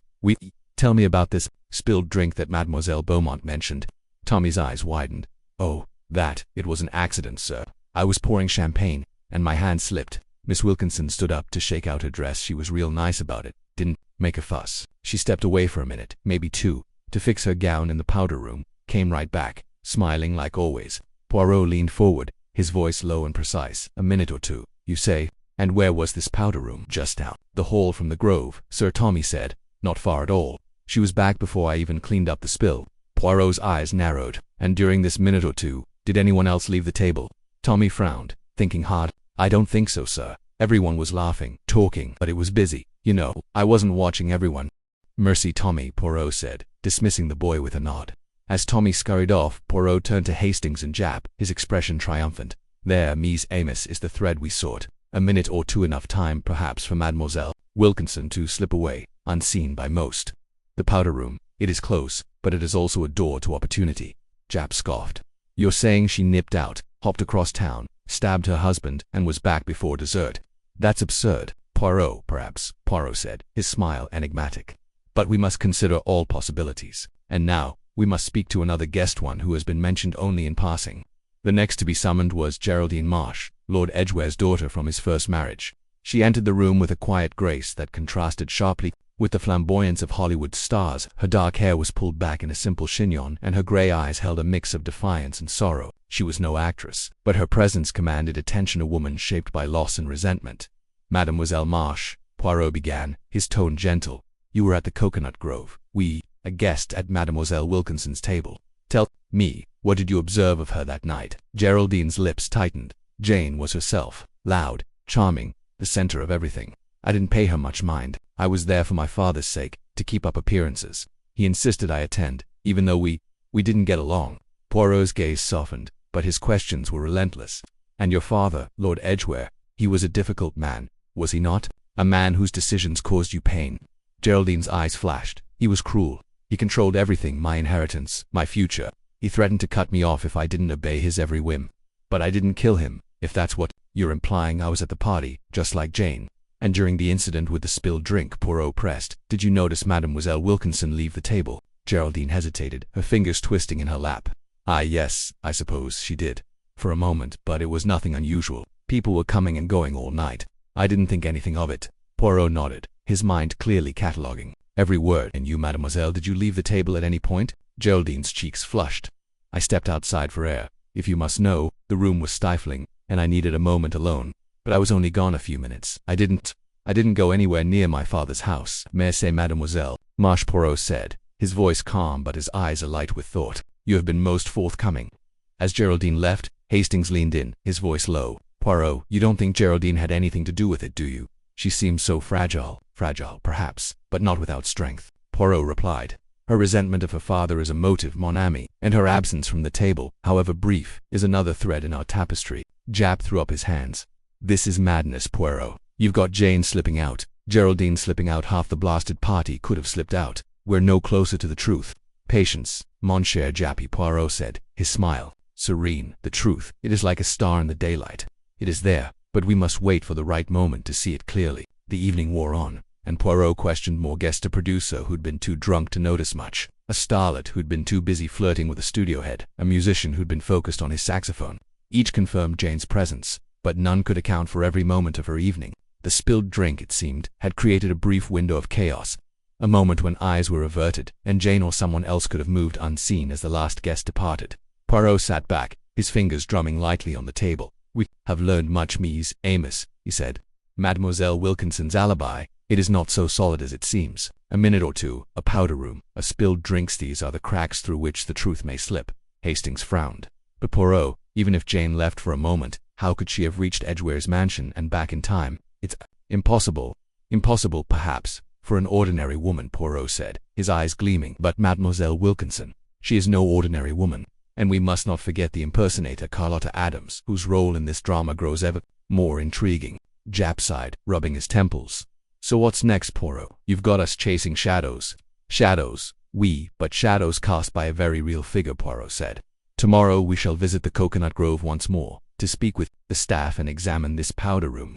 And we shall see, mon ami, if the threads of this tapestry lead us to the killer. The chapter closed with Poirot standing at the hotel's balcony, gazing out at the twinkling lights of Hollywood. The city was a stage, its players caught in a deadly performance, and Poirot's little grey cells were working overtime to unmask. The director of this murderous drama, the waiter's revelation had cracked Jane's alibi, and Geraldine's bitterness had added a new layer of suspicion. The truth was closer, but still elusive, leaving the promise of more revelations to come. Chapter 7. The hidden motive of the Hollywood night was alive with a restless energy, the kind that seemed to hum beneath the city's glittering surface. Hercule Poirot and Captain Hastings stepped out of their chauffeured car onto a dusty studio backlot where the skeletal frames of half-built sets loomed under the moonlight. The air was thick with the scent of sawdust and paint, a stark contrast to the polished glamour of the premieres and parties they had navigated thus far. This was the underbelly of Tinseltown, where secrets were as common as the shadows cast by towering Klieg lights. Poirot's polished shoes crunched against the gravel as he adjusted his bow tie, his sharp eyes scanning the lot for their rendezvous. Hastings, ever the loyal companion, fidgeted beside him, his brow creased with unease. I say, Poirot, this feels like the sort of place where one might get coshed over the head and left in a prop trunk. Are you sure about this meeting? Poirot's mustache twitched with the faintest hint of amusement. Mon ami, the backlot is merely a stage, and we are here to meet an actor in this drama, one who may hold the key to our mystery. Courage, Hastings, the little grey cells, they are alert. Their contact was Geraldine Marsh, Lord Edgware's daughter, who had agreed to meet them in this clandestine corner of Hollywood's dream factory.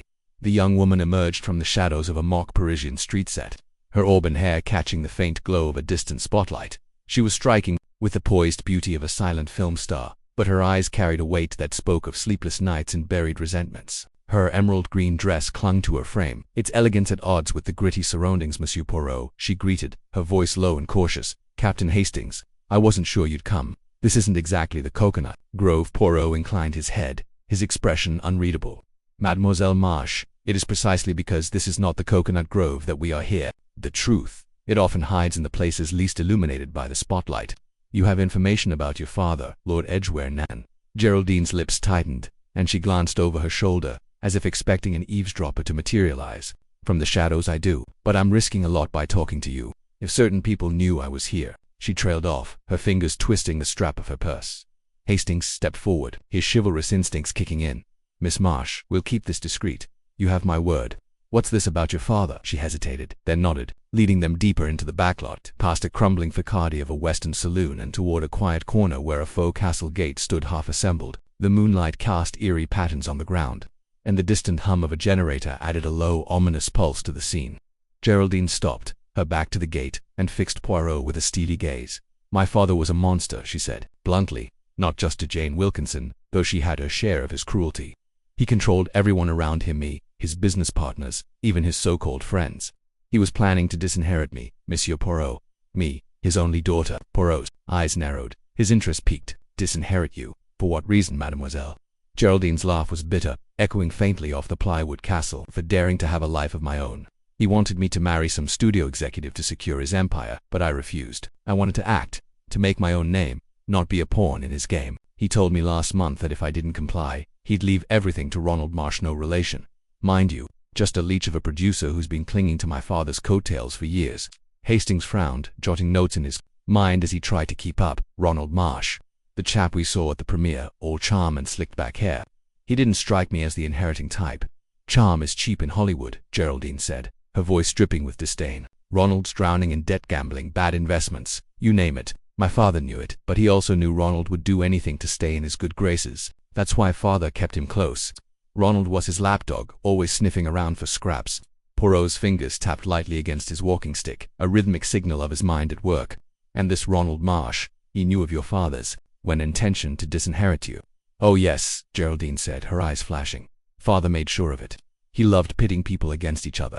Ronald was at the house the night before father died, and I overheard them arguing. Ronald was desperate, begging for a loan to cover his debts. Father laughed him off, said he'd get his reward soon enough. I think Ronald might have taken matters into his own hands." Poirot's gaze sharpened, his voice calm but probing. "You believe Monsieur Ronald Marsh killed your father?" Geraldine hesitated, her confidence faltering. "I don't know.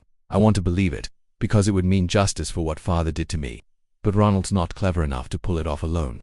Someone else was involved, someone who knew how to manipulate the pieces. That's why I called you here. I found something."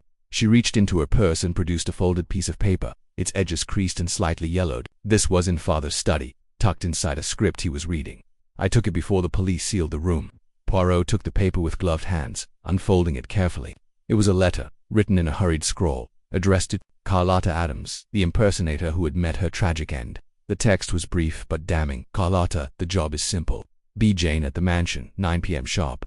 You'll be paid double to keep quiet. Don't ask questions." Eep, moustache quivered as he read, his eyes flicking over the words with intense scrutiny. He murmured. "Lord Edgware, perhaps. But the hand, it is not his. I have seen his correspondence, precise, elegant. This is chaotic." Hastings peered over Poirot's shoulder, his brow furrowing. "A forgery. Then, someone wanted Carlotta to impersonate Jane Wilkinson and make it look like Edgware hired her." "Precisement," Poirot said, folding the letter and slipping it into his pocket. "This letter, it is the work of a puppeteer, someone who moves the players, like marionettes. Carlotta was lured to the mansion to create confusion, to point the finger at Madame Wilkinson. But who benefits from such a deception?" Geraldine's voice trembled slightly. "Ronald. If father was out of the way, and I was Ronald would get everything, the studios, the money, the power. He's desperate enough to try anything." Poirot nodded, but his expression remained guarded. "Possible, mademoiselle, but we must not leap to conclusions. The little grey cells, they demand evidence, not speculation. Tell me, did you see anyone else at the mansion that night? A servant, a guest, perhaps someone unexpected?" Geraldine frowned, her memory straining.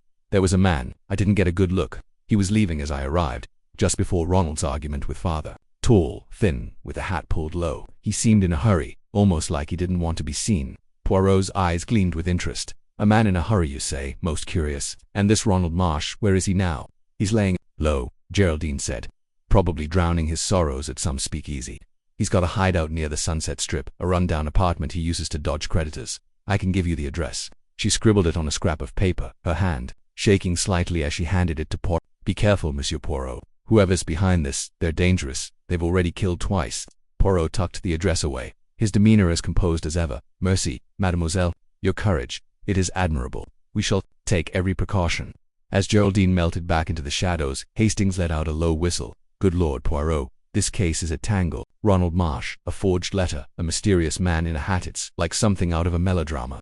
"Life, mon ami, is often the greatest melodrama of all," Poirot replied, his voice tinged with a philosophical note. "But fear not. The threads, They begin to align. Come, we must find this Ronald Marsh and see what secrets he hides. The journey to the Sunset Strip was a stark contrast to the backlot's eerie quiet. The streets pulsed with neon lights and the blare of jazz horns as revelers spilled out of speakeasies and dance halls. Ronald Marsh's hideout was a crumbling apartment above a shuttered pawnshop, its windows dark save for a faint flicker of light. Poirot and Hastings climbed the narrow staircase, the air heavy with the scent of stale cigarettes and cheap whiskey. Ronald Marsh answered the door in a disheveled state, his once charming features marred by bloodshot eyes and a three beard. His silk shirt was rumpled, and a half-empty bottle of bourbon sat on the table behind him. "Poirot," he slurred, his voice thick with suspicion. "What's a fancy detective like you doing in a dump like this?" "We seek the truth, monsieur," Marsh, Poirot said, stepping inside without invitation. His eyes swept the room, noting the clutter of unpaid bills and empty bottles. "And you, I believe, have much to tell us about the night Lord Edgware died." Ronald's laugh was harsh, almost a bark. "Mia was nowhere near that mansion when the old man got it. I was at a poker game across town, losing my shirt as usual. Ask anyone at the Clover Club, they'll vouch for me." Poirot's smile was thin, unyielding. "And yet, you argued with Lord Edgware that night, did you not? About money, about debts, about an inheritance you hoped to secure." Ronald's face paled, and he sank into a chair, running a hand through his greasy hair. "Sure, we argued. The old man was stringing me along, promising me a piece of his empire if I played his game, but I didn't kill him. I'm not that stupid." Hastings, standing by the door, crossed his arms. "Not stupid, perhaps, but desperate. Miss Marsh says Edgware was planning to disinherit her in your favor. That's motive enough for most men." Ronald's eyes darted between them, his bravado crumbling. "Geraldine's got it all wrong. Edgware was playing us both, pitting us against each other to keep us in line. He loved that kind of game, but I swear, I didn't touch him. And Carlotta Porcydie had nothing to do with that either." Poirot leaned forward, his voice soft but piercing. "Then tell me, Monsieur Marsh, about the man in the hat. The one seen leaving the mansion that night. Who was he?" Ronald froze, his hand tightening around the bourbon bottle. I don't know. I saw him too, slipping out the back as I arrived. Thought he was one of Edgware's shady business partners. The old man had plenty of those crooks, blackmailers, you name it." Poirot's gaze didn't waver. "And this letter," he produced the forged note, holding it just out of Ronald's reach. "It lured Carlotta Adams to impersonate Jane Wilkinson. Do you know who wrote it?" Ronald's eyes widened, and he shook his head vigorously. "I've never seen that before. I swear, I'm not in on this. Someone's setting me up, just like they set up Jane." Poirot studied him for a long moment, then nodded slowly. "Very well, Monsieur Marsh. For now, I believe you are not the mastermind, but you are a pawn, and pawns are often sacrificed. Be careful." As they left the apartment, Hastings glanced back at Ronald's slumped figure. "Do you really believe him, Poirot? He's got motive written all over him." Poirot's eyes gleamed in the neon glow of the strip. "Motive, yes, but cunning, nan mon ami. Ronald Marsh is a man driven by desperation, not calculation. The true killer, they are a chess player, moving pieces with precision. This letter, this man in the hat, they are the work of a mind far more dangerous." The night stretched on as they returned to their hotel, the city's glamour now tinged with menace. Poirot sat at his desk, the forged letter spread before him, its scrawled words a taunting puzzle. Hastings paced, his mind racing with the case's twists and turns. "It's a devil of a mess, Poirot. Geraldine's out for revenge, Ronald's a wreck, and this mysterious man keeps popping up like a ghost. Where do we go from here?" Poirot's fingers steepled, his voice calm but resolute. "Will we follow the threads?" "Hastings, the letter, it is the key. It was not written by Edgware, nor by Ronald, nor by Geraldine. Someone else, someone with access to Carlotta, to the mansion, to the secrets of Hollywood's elite, orchestrated this crime. Tomorrow we return to the mansion. There, I believe we shall find the next piece of the puzzle." As the chapter closed, the forged letter lay like a silent challenge, its implications rippling through the case. Poirot's confidence grew, his mind weaving together the strands of deception, while Hastings' restless energy mirrored the listener's anticipation. The hidden motive was coming into focus, but the puppet master remained just out of reach, their identity a shadow waiting to be unmasked. Chapter 8. The third victim. The Hollywood night shimmered with its usual electric allure, the air thick with the scent of jasmine and ambition. The premiere of Stardust's Serenade at Grauman's Chinese Theater drew a constellation of stars, their sequined gowns and tailored tuxedos catching the flash of countless cameras. Hercule Poirot, impeccable in his tailored black suit, stood slightly apart from the throng, his sharp eyes scanning the crowd. Captain Hastings, ever his faithful companion, fidgeted beside him, tugging at his bow tie as he marveled at the spectacle. "Isn't it extraordinary, Poirot?" Hastings said, his voice tinged with awe. "All these famous faces in one place. I swear I just saw Clark Gable chatting with Greta Garbo." Poirot's mustache twitched, a faint smile playing beneath it. Oui, mon ami, but it is not the faces that interest me tonight. It is the shadows they cast. His gaze lingered on a cluster of guests near the theater's ornate entrance, where Jane Wilkinson, radiant in a crimson gown, held court with her usual effortless charm. Her laughter rang out, a melody that masked the venom Poirot knew simmered beneath her polished exterior. The events of the past days weighed heavily on Poirot's mind. Lord Edgware's murder in his library, a single stab wound to the heart, had sent ripples through Hollywood's elite. Jane, with her public threats against her estranged husband, had been the obvious suspect. Yet her airtight alibi at the Coconut Grove dinner party had left Chief Inspector Japp grudgingly releasing her. Then came the tragic death of Carlotta Adams, the gifted impersonator found lifeless in her apartment from an apparent overdose. Poirot's suspicions had deepened with the discovery of a letter hinting at blackmail. And now, as he stood amidst the glittering premiere, his little gray cells buzzed with the certainty that the web of deception was far from unraveled. As the crowd surged toward the theater doors, a commotion erupted near the velvet ropes. A woman's scream pierced the night, sharp and raw, followed by a chorus of gasps. Poirot's head snapped toward the sound, his instincts flaring. Hastings, already craning his neck, grabbed Poirot's arm. Good heavens, what's happened? Without a word, Poirot pushed through the throng, his small frame surprisingly deft as he navigated the sea of satin and silk. He reached the source of the disturbance, a small alcove just beyond the theater's marquee, where a man lay crumpled on the ground, his face ashen, his eyes wide and unseeing. A crystal champagne flute lay shattered beside him, its contents pooling on the pavement. "It's Ronald Marsh," a voice cried, and Poirot's heart sank. Ronald, Lord Edgware's charming but debt-ridden business partner, had been a growing figure in Poirot's investigation. His motives, greed, desperation, and a tangled connection to Edgware's fortune had made him a suspect. Now, he was a victim. Chief Inspector Japp arrived moments later, his trench coat flapping as he barked orders to the uniformed officers cordoning off the scene. His weathered face twisted into a scowl as he spotted Poirot. "You again, Poirot. This is turning into a bloody circus." Poirot inclined his head unperturbed. "A circus, perhaps, Monsieur Japp, but one with a most deliberate ringmaster. This is no accident." Japp crouched beside Ronald's body, his gloved hands careful as he examined the scene. "Poison, I'd wager," he muttered, pointing to the froth at the corner of Ronald's mouth. "Fast acting, too. He was alive and laughing not 10 minutes ago. I saw him myself." Poirot's eyes narrowed as he surveyed the shattered glass. "The champagne, perhaps. We must have it tested immediately." His gaze swept the crowd, noting the shocked faces, the whispered speculations. Jane Wilkinson stood frozen, her hand clutching a pearl necklace, her eyes wide with something Poirot couldn't quite place: fear, or perhaps guilt. Hastings leaned in, his voice low. "Do you think it's connected, Poirot? First Edgware, then Carlotta, now Ronald." Poirot's fingers tapped his cane, a rhythmic beat that matched the churn of his thoughts. "Connected? The question is not if, but how. Each death tightens the noose around the true culprit's neck." As the coroner arrived to remove Ronald's body, Poirot's attention was drawn to a glint of gold near the alcove's edge.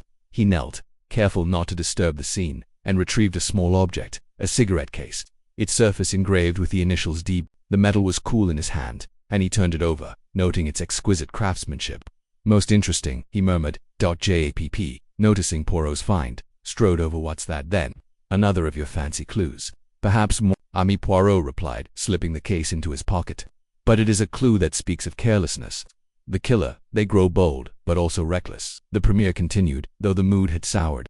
Guests whispered of curses and cereal. If killers, their excitements replaced by unease. Poirot, however, was undeterred. He approached Jane, who had retreated to a quiet corner, her face pale beneath her rouge. "Mademoiselle Wilkinson," Poirot began, his tone gentle but probing. "This is a tragedy, most unfortunate. You knew Monsieur Marsh well." "None." Jane's eyes flickered, and she clutched her shawl tighter. "Well enough," she said, her voice barely above a whisper. "He was charming but troubled, always chasing money he didn't have. I didn't think someone would." She broke off, her hand flying to her mouth. Poirot studied her, his gaze piercing. "You fear, perhaps, that you are next, or that the world believes you responsible." Jane's laugh was brittle, like glass, on the verge of shattering. "Everyone knows I hated George Lord Edgware, and now Ronald, who was always sniffing around his deals. People will talk, Mr. Poirot, they always do." "Talk is cheap," Poirot said softly, "but evidence, that is priceless. Tell me, did you see anyone with Monsieur Marsh tonight? Anyone unusual?" Jane hesitated, then shook her head. "No one stood out. It was all a blur of faces and flashbulbs." Poirot nodded, though his mind catalogued her hesitation. He excused himself and rejoined Hastings, who was watching Japp question. "A group of She's hiding something," Hastings whispered. "I'd bet my hat on it." "Patience," Hastings, Poirot replied. "The truth, it reveals itself in the smallest of cracks." The next morning, Poirot and Hastings visited the coroner's office. The preliminary report confirmed Japp's suspicion. Ronald had been poisoned with a lethal dose of cyanide, likely delivered through the champagne. The shattered flute had traces of the poison, but the bottle from which it was poured was clean, suggesting the toxin was added to the glass itself. A targeted act, Poirot mused, pacing the cramped office. The killer knew Monsieur Marsh would drink from that glass. This was no random murder. Japp rubbed his temples, his frustration evident. 3 bodies. Poirot, Edgware, Carlotta, now Ronald. The press is screaming about a Hollywood slayer. My superiors want answers yesterday, and they shall have them, Poirot said, his voice calm but resolute. But we must proceed with method. The cigarette case, it is our next thread. Back at their temporary lodgings in a quaint bungalow near Sunset Boulevard, Poirot examined the cigarette case under a magnifying glass. The initials DB gleamed in elegant script, but they matched no obvious suspect. DB, Poirot murmured. A name, a pseudonym, or perhaps a deliberate misdirection. Hastings, sprawled in an armchair, frowned. Could it be Donald Bryan, that assistant director who was always hovering around Edgware's sets? I heard he and Ronald had a falling out over some botched deal. Poirot's eyes brightened. A possibility. Mon ami, we shall pay Monsieur Bryan a visit. Donald Bryan's office at Paragon Studios was a cluttered shrine to Hollywood's golden age, with posters of silent films and stacks of scripts teetering on every surface. Bryan, a wiry man with nervous eyes, greeted them with a forced smile. Mr. Poirot, Captain Hastings. To what do I owe the pleasure? Poirot produced a cigarette case, holding it delicately between his fingers. This, Monsieur Bryan. It was found near the scene of Ronald Marsh's demise. The initials, they are yours, Nan. Bryan's face paled and he stammered. I lost that case weeks ago. It's not mine anymore. Lost, you say? Poirot's tone was mild, but his eyes were sharp as daggers. And yet it appears at a most convenient moment. Tell me, what was your quarrel with Monsieur Marsh? Bryan's hands trembled as he lit a cigarette, the irony not lost on Poirot. It was nothing serious. Ronald owed me money. Everyone knew he was in debt up to his eyeballs. We argued, sure, but I didn't kill him. And where were you last night? At the premiere. Poirot pressed at the bar. Mostly, Bryan said quickly. Ask anyone. I was nowhere near Ronald when it happened. Poirot exchanged a glance with Hastings, who scribbled notes furiously. The alibi would need checking, but Poirot's instincts told him Bryan was a small fish in a much larger pond. They left the studio. Poirot's thoughts turned to the pattern emerging from the murders. Lord Edgware killed to secure an inheritance or eliminate a rival. Carlotta Adams, silenced after her impersonation of Jane. Now Ronald Marsh, a man whose debts and ambitions made him both a threat and a target. The cigarette case, Poirot suspected, was a supplanter, a deliberate clue to mislead or to frame. That evening Poirot and Hastings dined at Musso and Frank Grill, the oldest restaurant in Hollywood, its dark wood paneling and red leather booths steeped in history. Over a plate of sole moynier, Poirot outlined his theory. The killer, Hastings, is a master of manipulation. They used Carlotta to impersonate Jane, creating the illusion of her presence at Edgware's mansion. They killed Edgware to secure a fortune, and Carlotta to cover their tracks. Ronald, I suspect, knew too much. Perhaps he uncovered the killer's identity. Hastings speared a potato, his brow furrowed. But who benefits from all this? Jane gets her freedom, but she's got an alibi. Geraldine Marsh, Edgware's daughter, gets the inheritance, but she seems too timid to kill. And Bryan, he's a nervous wreck. Poirot sipped his wine, his eyes gleaming. The benefit, mon ami, is not always money. Sometimes it is power, or revenge, or the satisfaction of a game well played. We must look beyond the obvious. The next day brought a breakthrough. A studio grip, overheard at a coffee shop, mentioned seeing a man arguing with Ronald Marsh hours before the premiere. The description, tall with a distinctive scar on his cheek, matched no one on Poirot's suspect list. Intrigued, Poirot tracked down the grip. A grizzled man named Tommy worked on Edgware's latest film. He was yelling at Ronald about some deal gone sour, Tommy said, wiping grease from his hands. Didn't catch the name, but the guy had a scar, like someone sliced him good. Looked like trouble. Poirot's mind raced. A scarred man, unknown to the main players, suggested an outsider, or someone carefully hidden in plain sight. He thanked Tommy and returned to his bungalow, where he spread out his notes, connecting names and motives with meticulous care. That night, Poirot received an unexpected visitor, Jane Wilkinson, her eyes red-rimmed and her composure fraying. Mr. Poirot, I'm scared, she admitted, sinking into a chair. First George, then Carlotta, now Ronald. I know people think I did it, but I swear I didn't. Someone's trying to frame me. Poirot studied her, searching for the truth behind her tears. Mademoiselle, if you are innocent, then you must help me. Tell me everything you know about Ronald Marsh's enemies. Jane hesitated, then spoke in a rush. He was always in trouble, gambling, debts, shady deals. He mentioned a man once, someone he called the fixer, said he was dangerous, someone who cleaned up messes for the studios. I didn't think much of it, but now, the fixer, Poirot repeated. his voice soft but intense. "And this man, did Ronald describe him?" Jane shook her head. "Only that he was someone you didn't cross. I thought it was just Ronald being dramatic." After Jane left, Poirot sat in silence, his mind a whirlwind of possibilities. The fixer, the scarred man, the cigarette case, all pieces of a puzzle that was slowly taking shape. He summoned Hastings and Japp to a meeting at the bungalow, determined to narrow the suspect list. "Japp, mon ami," Poirot began, "we must find this fixer, a man with a scar, involved in studio dealings. He may be the key." Japp grunted, skeptical but willing. "I'll check with my informants. Hollywood's full of shady types, won't be easy." As Japp left to make inquiries, Poirot turned to Hastings. "We must also revisit the alibis of our suspects. Jane, Geraldine, Brian, someone is lying, and the truth lies in the details they overlook." Over the next 2 days, Poirot and Hastings worked tirelessly, interviewing witnesses and cross-referencing alibis. They discovered that Donald Bryan's claim of being at the bar during the premiere was shakitu. Waiters recalled seeing him near the alcove where Ronald died. Geraldine Marsh, meanwhile, had been spotted leaving her father's mansion the night of his murder, though she claimed it was to retrieve personal belongings. Jane's alibi, already cracked by the waiter's revelation, grew shakier as a guest recalled her returning to the dinner party with smudged makeup, as if she'd been crying or hiding. On the third day, Japp burst into the bungalow, his face flushed with excitement. "Got a lead on your scarred man, Poirot. Name's Vincent Cole, a lowlife who does dirty work for the studios, bribes, threats, you name it. He's got a scar on his left cheek, and he was seen at the premiere skulking around the back." Poirot's eyes gleamed. "Magnifique, Japp. Where is this Monsieur Cole now?"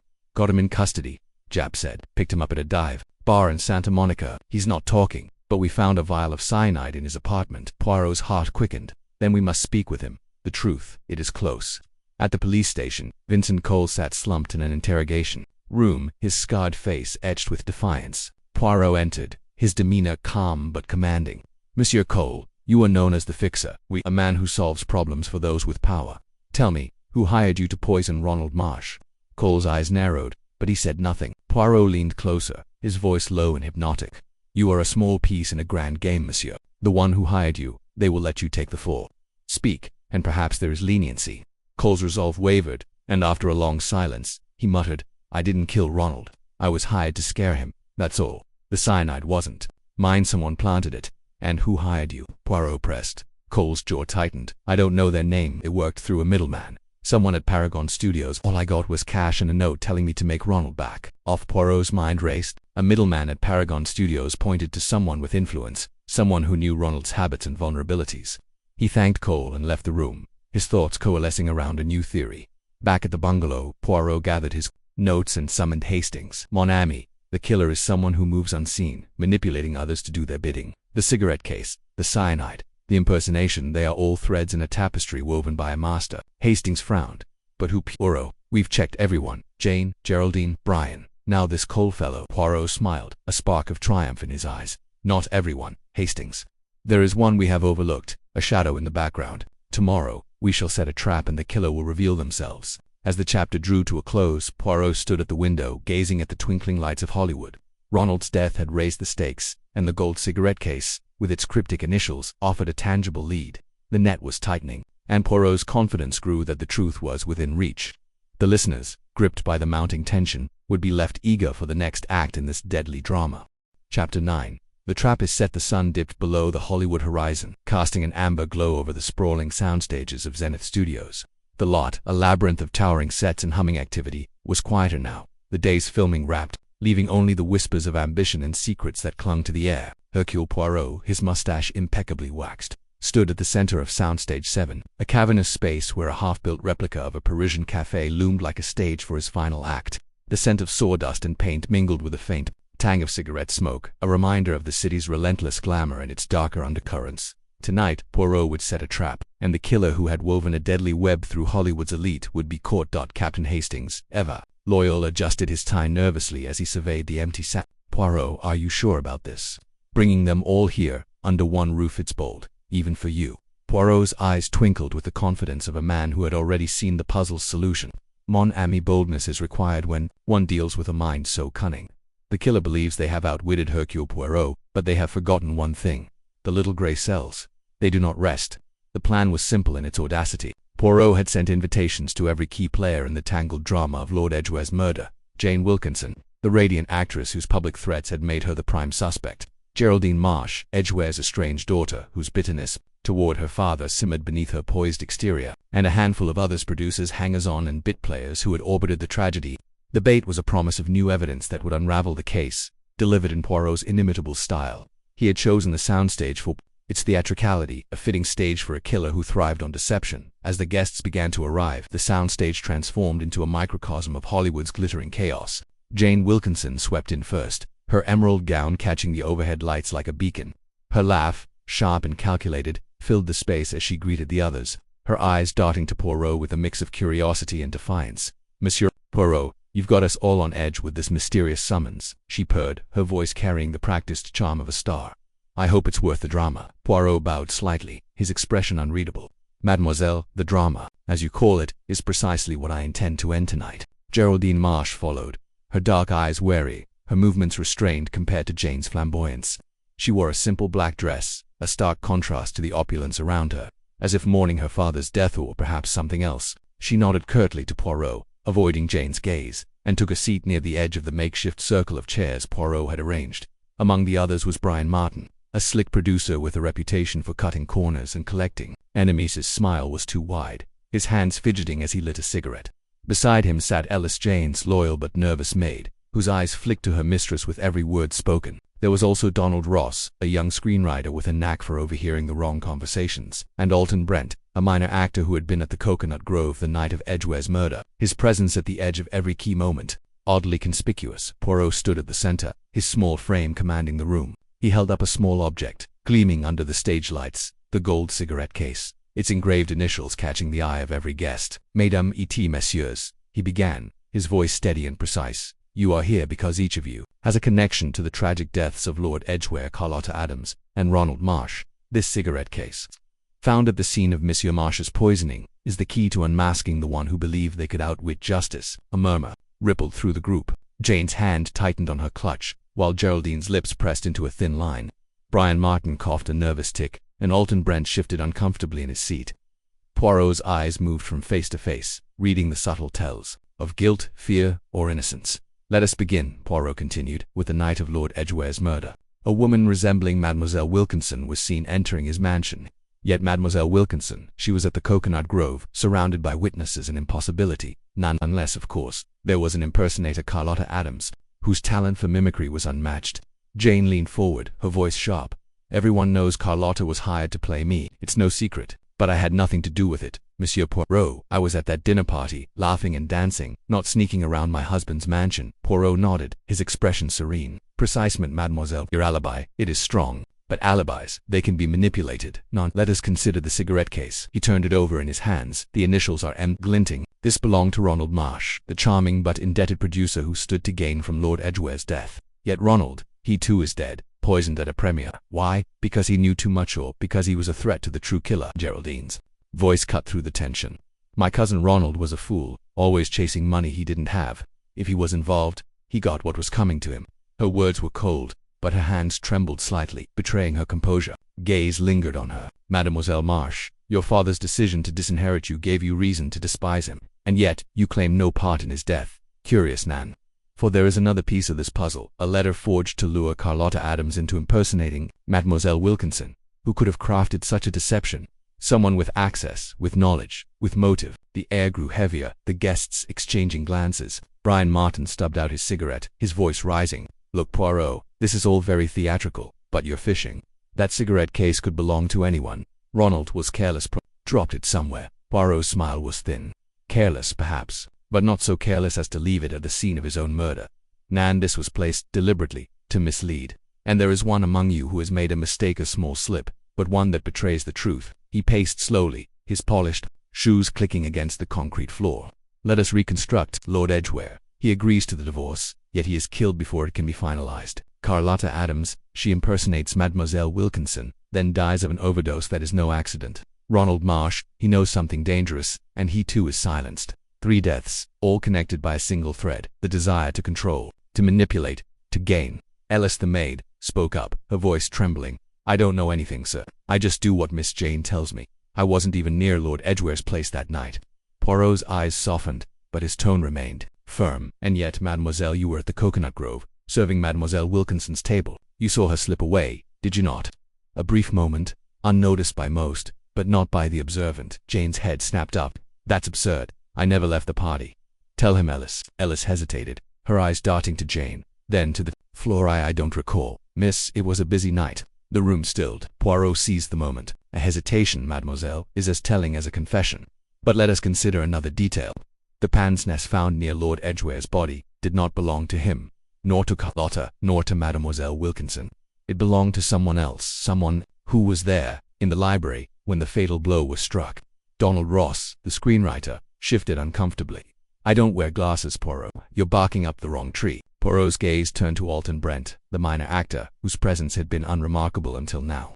Monsieur Brent, you were at the Coconut Grove, yet your name appears in no guest list. You were seen near Ronald Marsh's premiere, yet you claim no connection.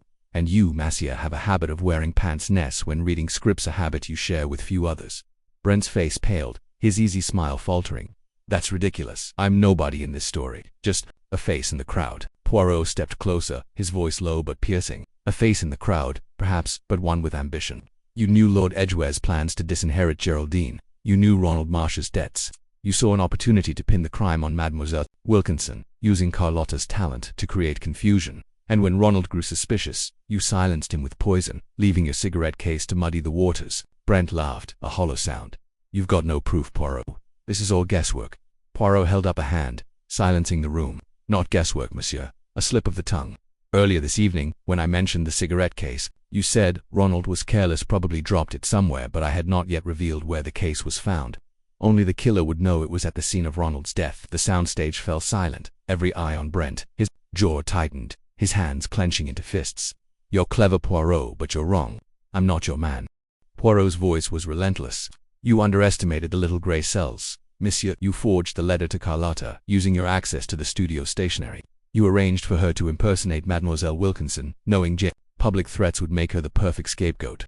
You killed Lord Edgware to secure his fortune, believing Geraldine would inherit, and when Ronald Marsh began to suspect, you poisoned him, leaving the cigarette case to suggest his guilt. Jane gasped, her hand flying to her mouth. Geraldine stood, her eyes blazing. You monster, she whispered, staring at Brent. You used me. You used all of us. Brent's composure cracked, his voice rising.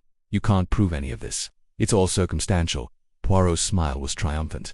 Not so, monsieur. The police, they have found your fingerprints on the forged letter, and the pince-nez, it bears a scratch from your pocket watch chain, a small detail, but one that seals your fate. Chief Inspector Japp, who had been waiting in the shadows, stepped forward with 2 officers. Alton Brent, you're under arrest for the murders of Lord Edgware, Carlotta Adams, and Ronald Marsh. Brent's shoulders slumped, his defiance draining away as the handcuffs clicked into place. The guests watched in stunned silence as he was led out, the lights casting long shadows across his path. Jane sank into a chair, her face pale. I thought it was me they'd blame. All this time I was terrified. Poirot placed a reassuring hand on her shoulder. Mademoiselle, your flair for drama made you the perfect decoy, but the truth, it always reveals itself. Hastings, ever the optimist, clapped Poirot on the back. You've done it again, old chap. Another case solved, and Hollywood's a bit safer for it. Poirot adjusted his lapel, his expression serene.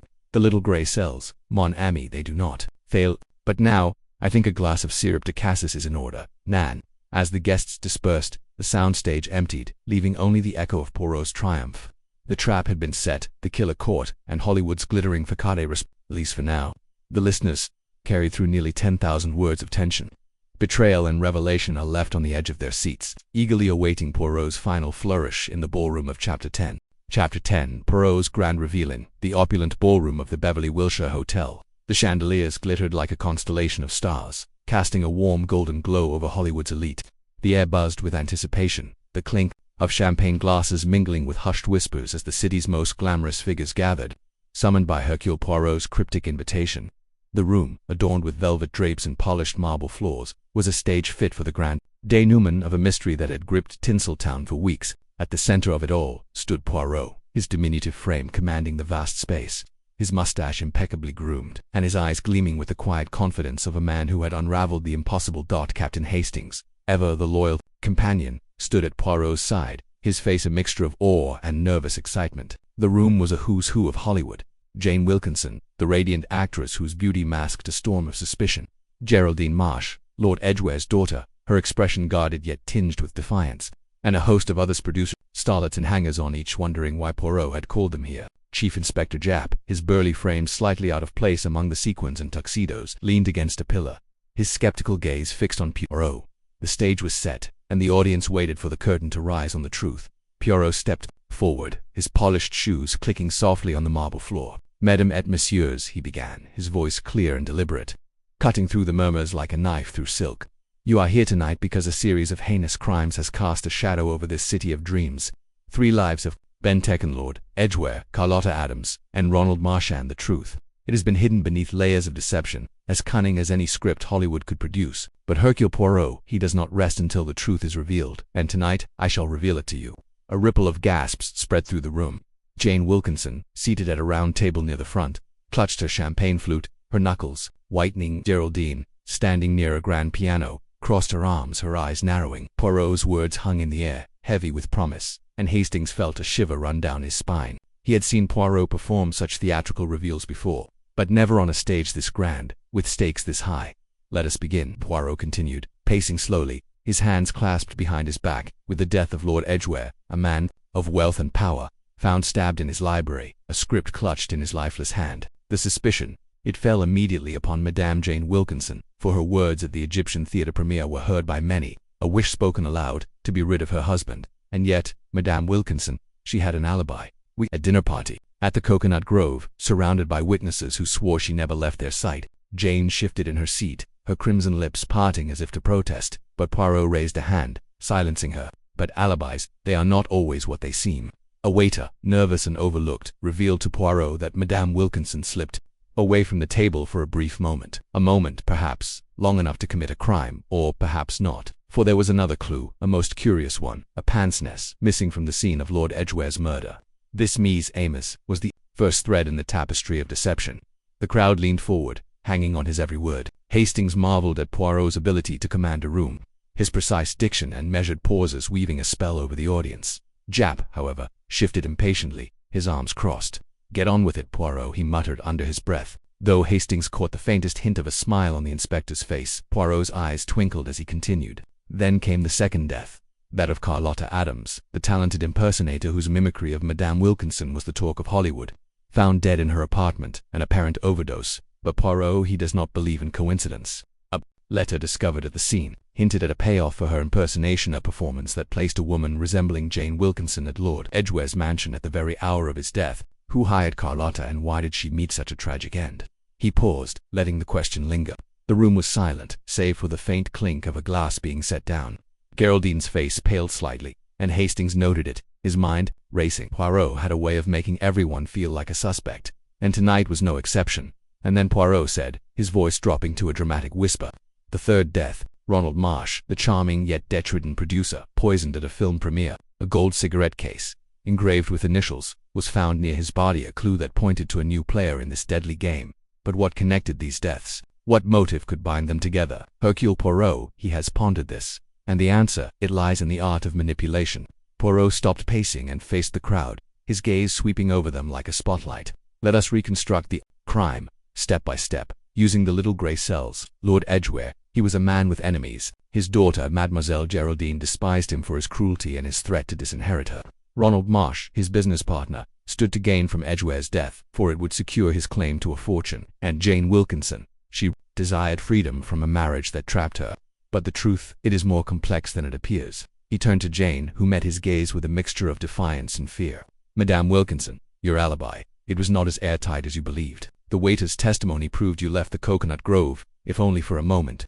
But Poirot, he does not believe you killed your husband. No, the killer used your public persona, your very words, to cast suspicion upon you. And who better to impersonate you than Carlotta Adams, whose talents were unmatched?" A murmur rippled through the crowd.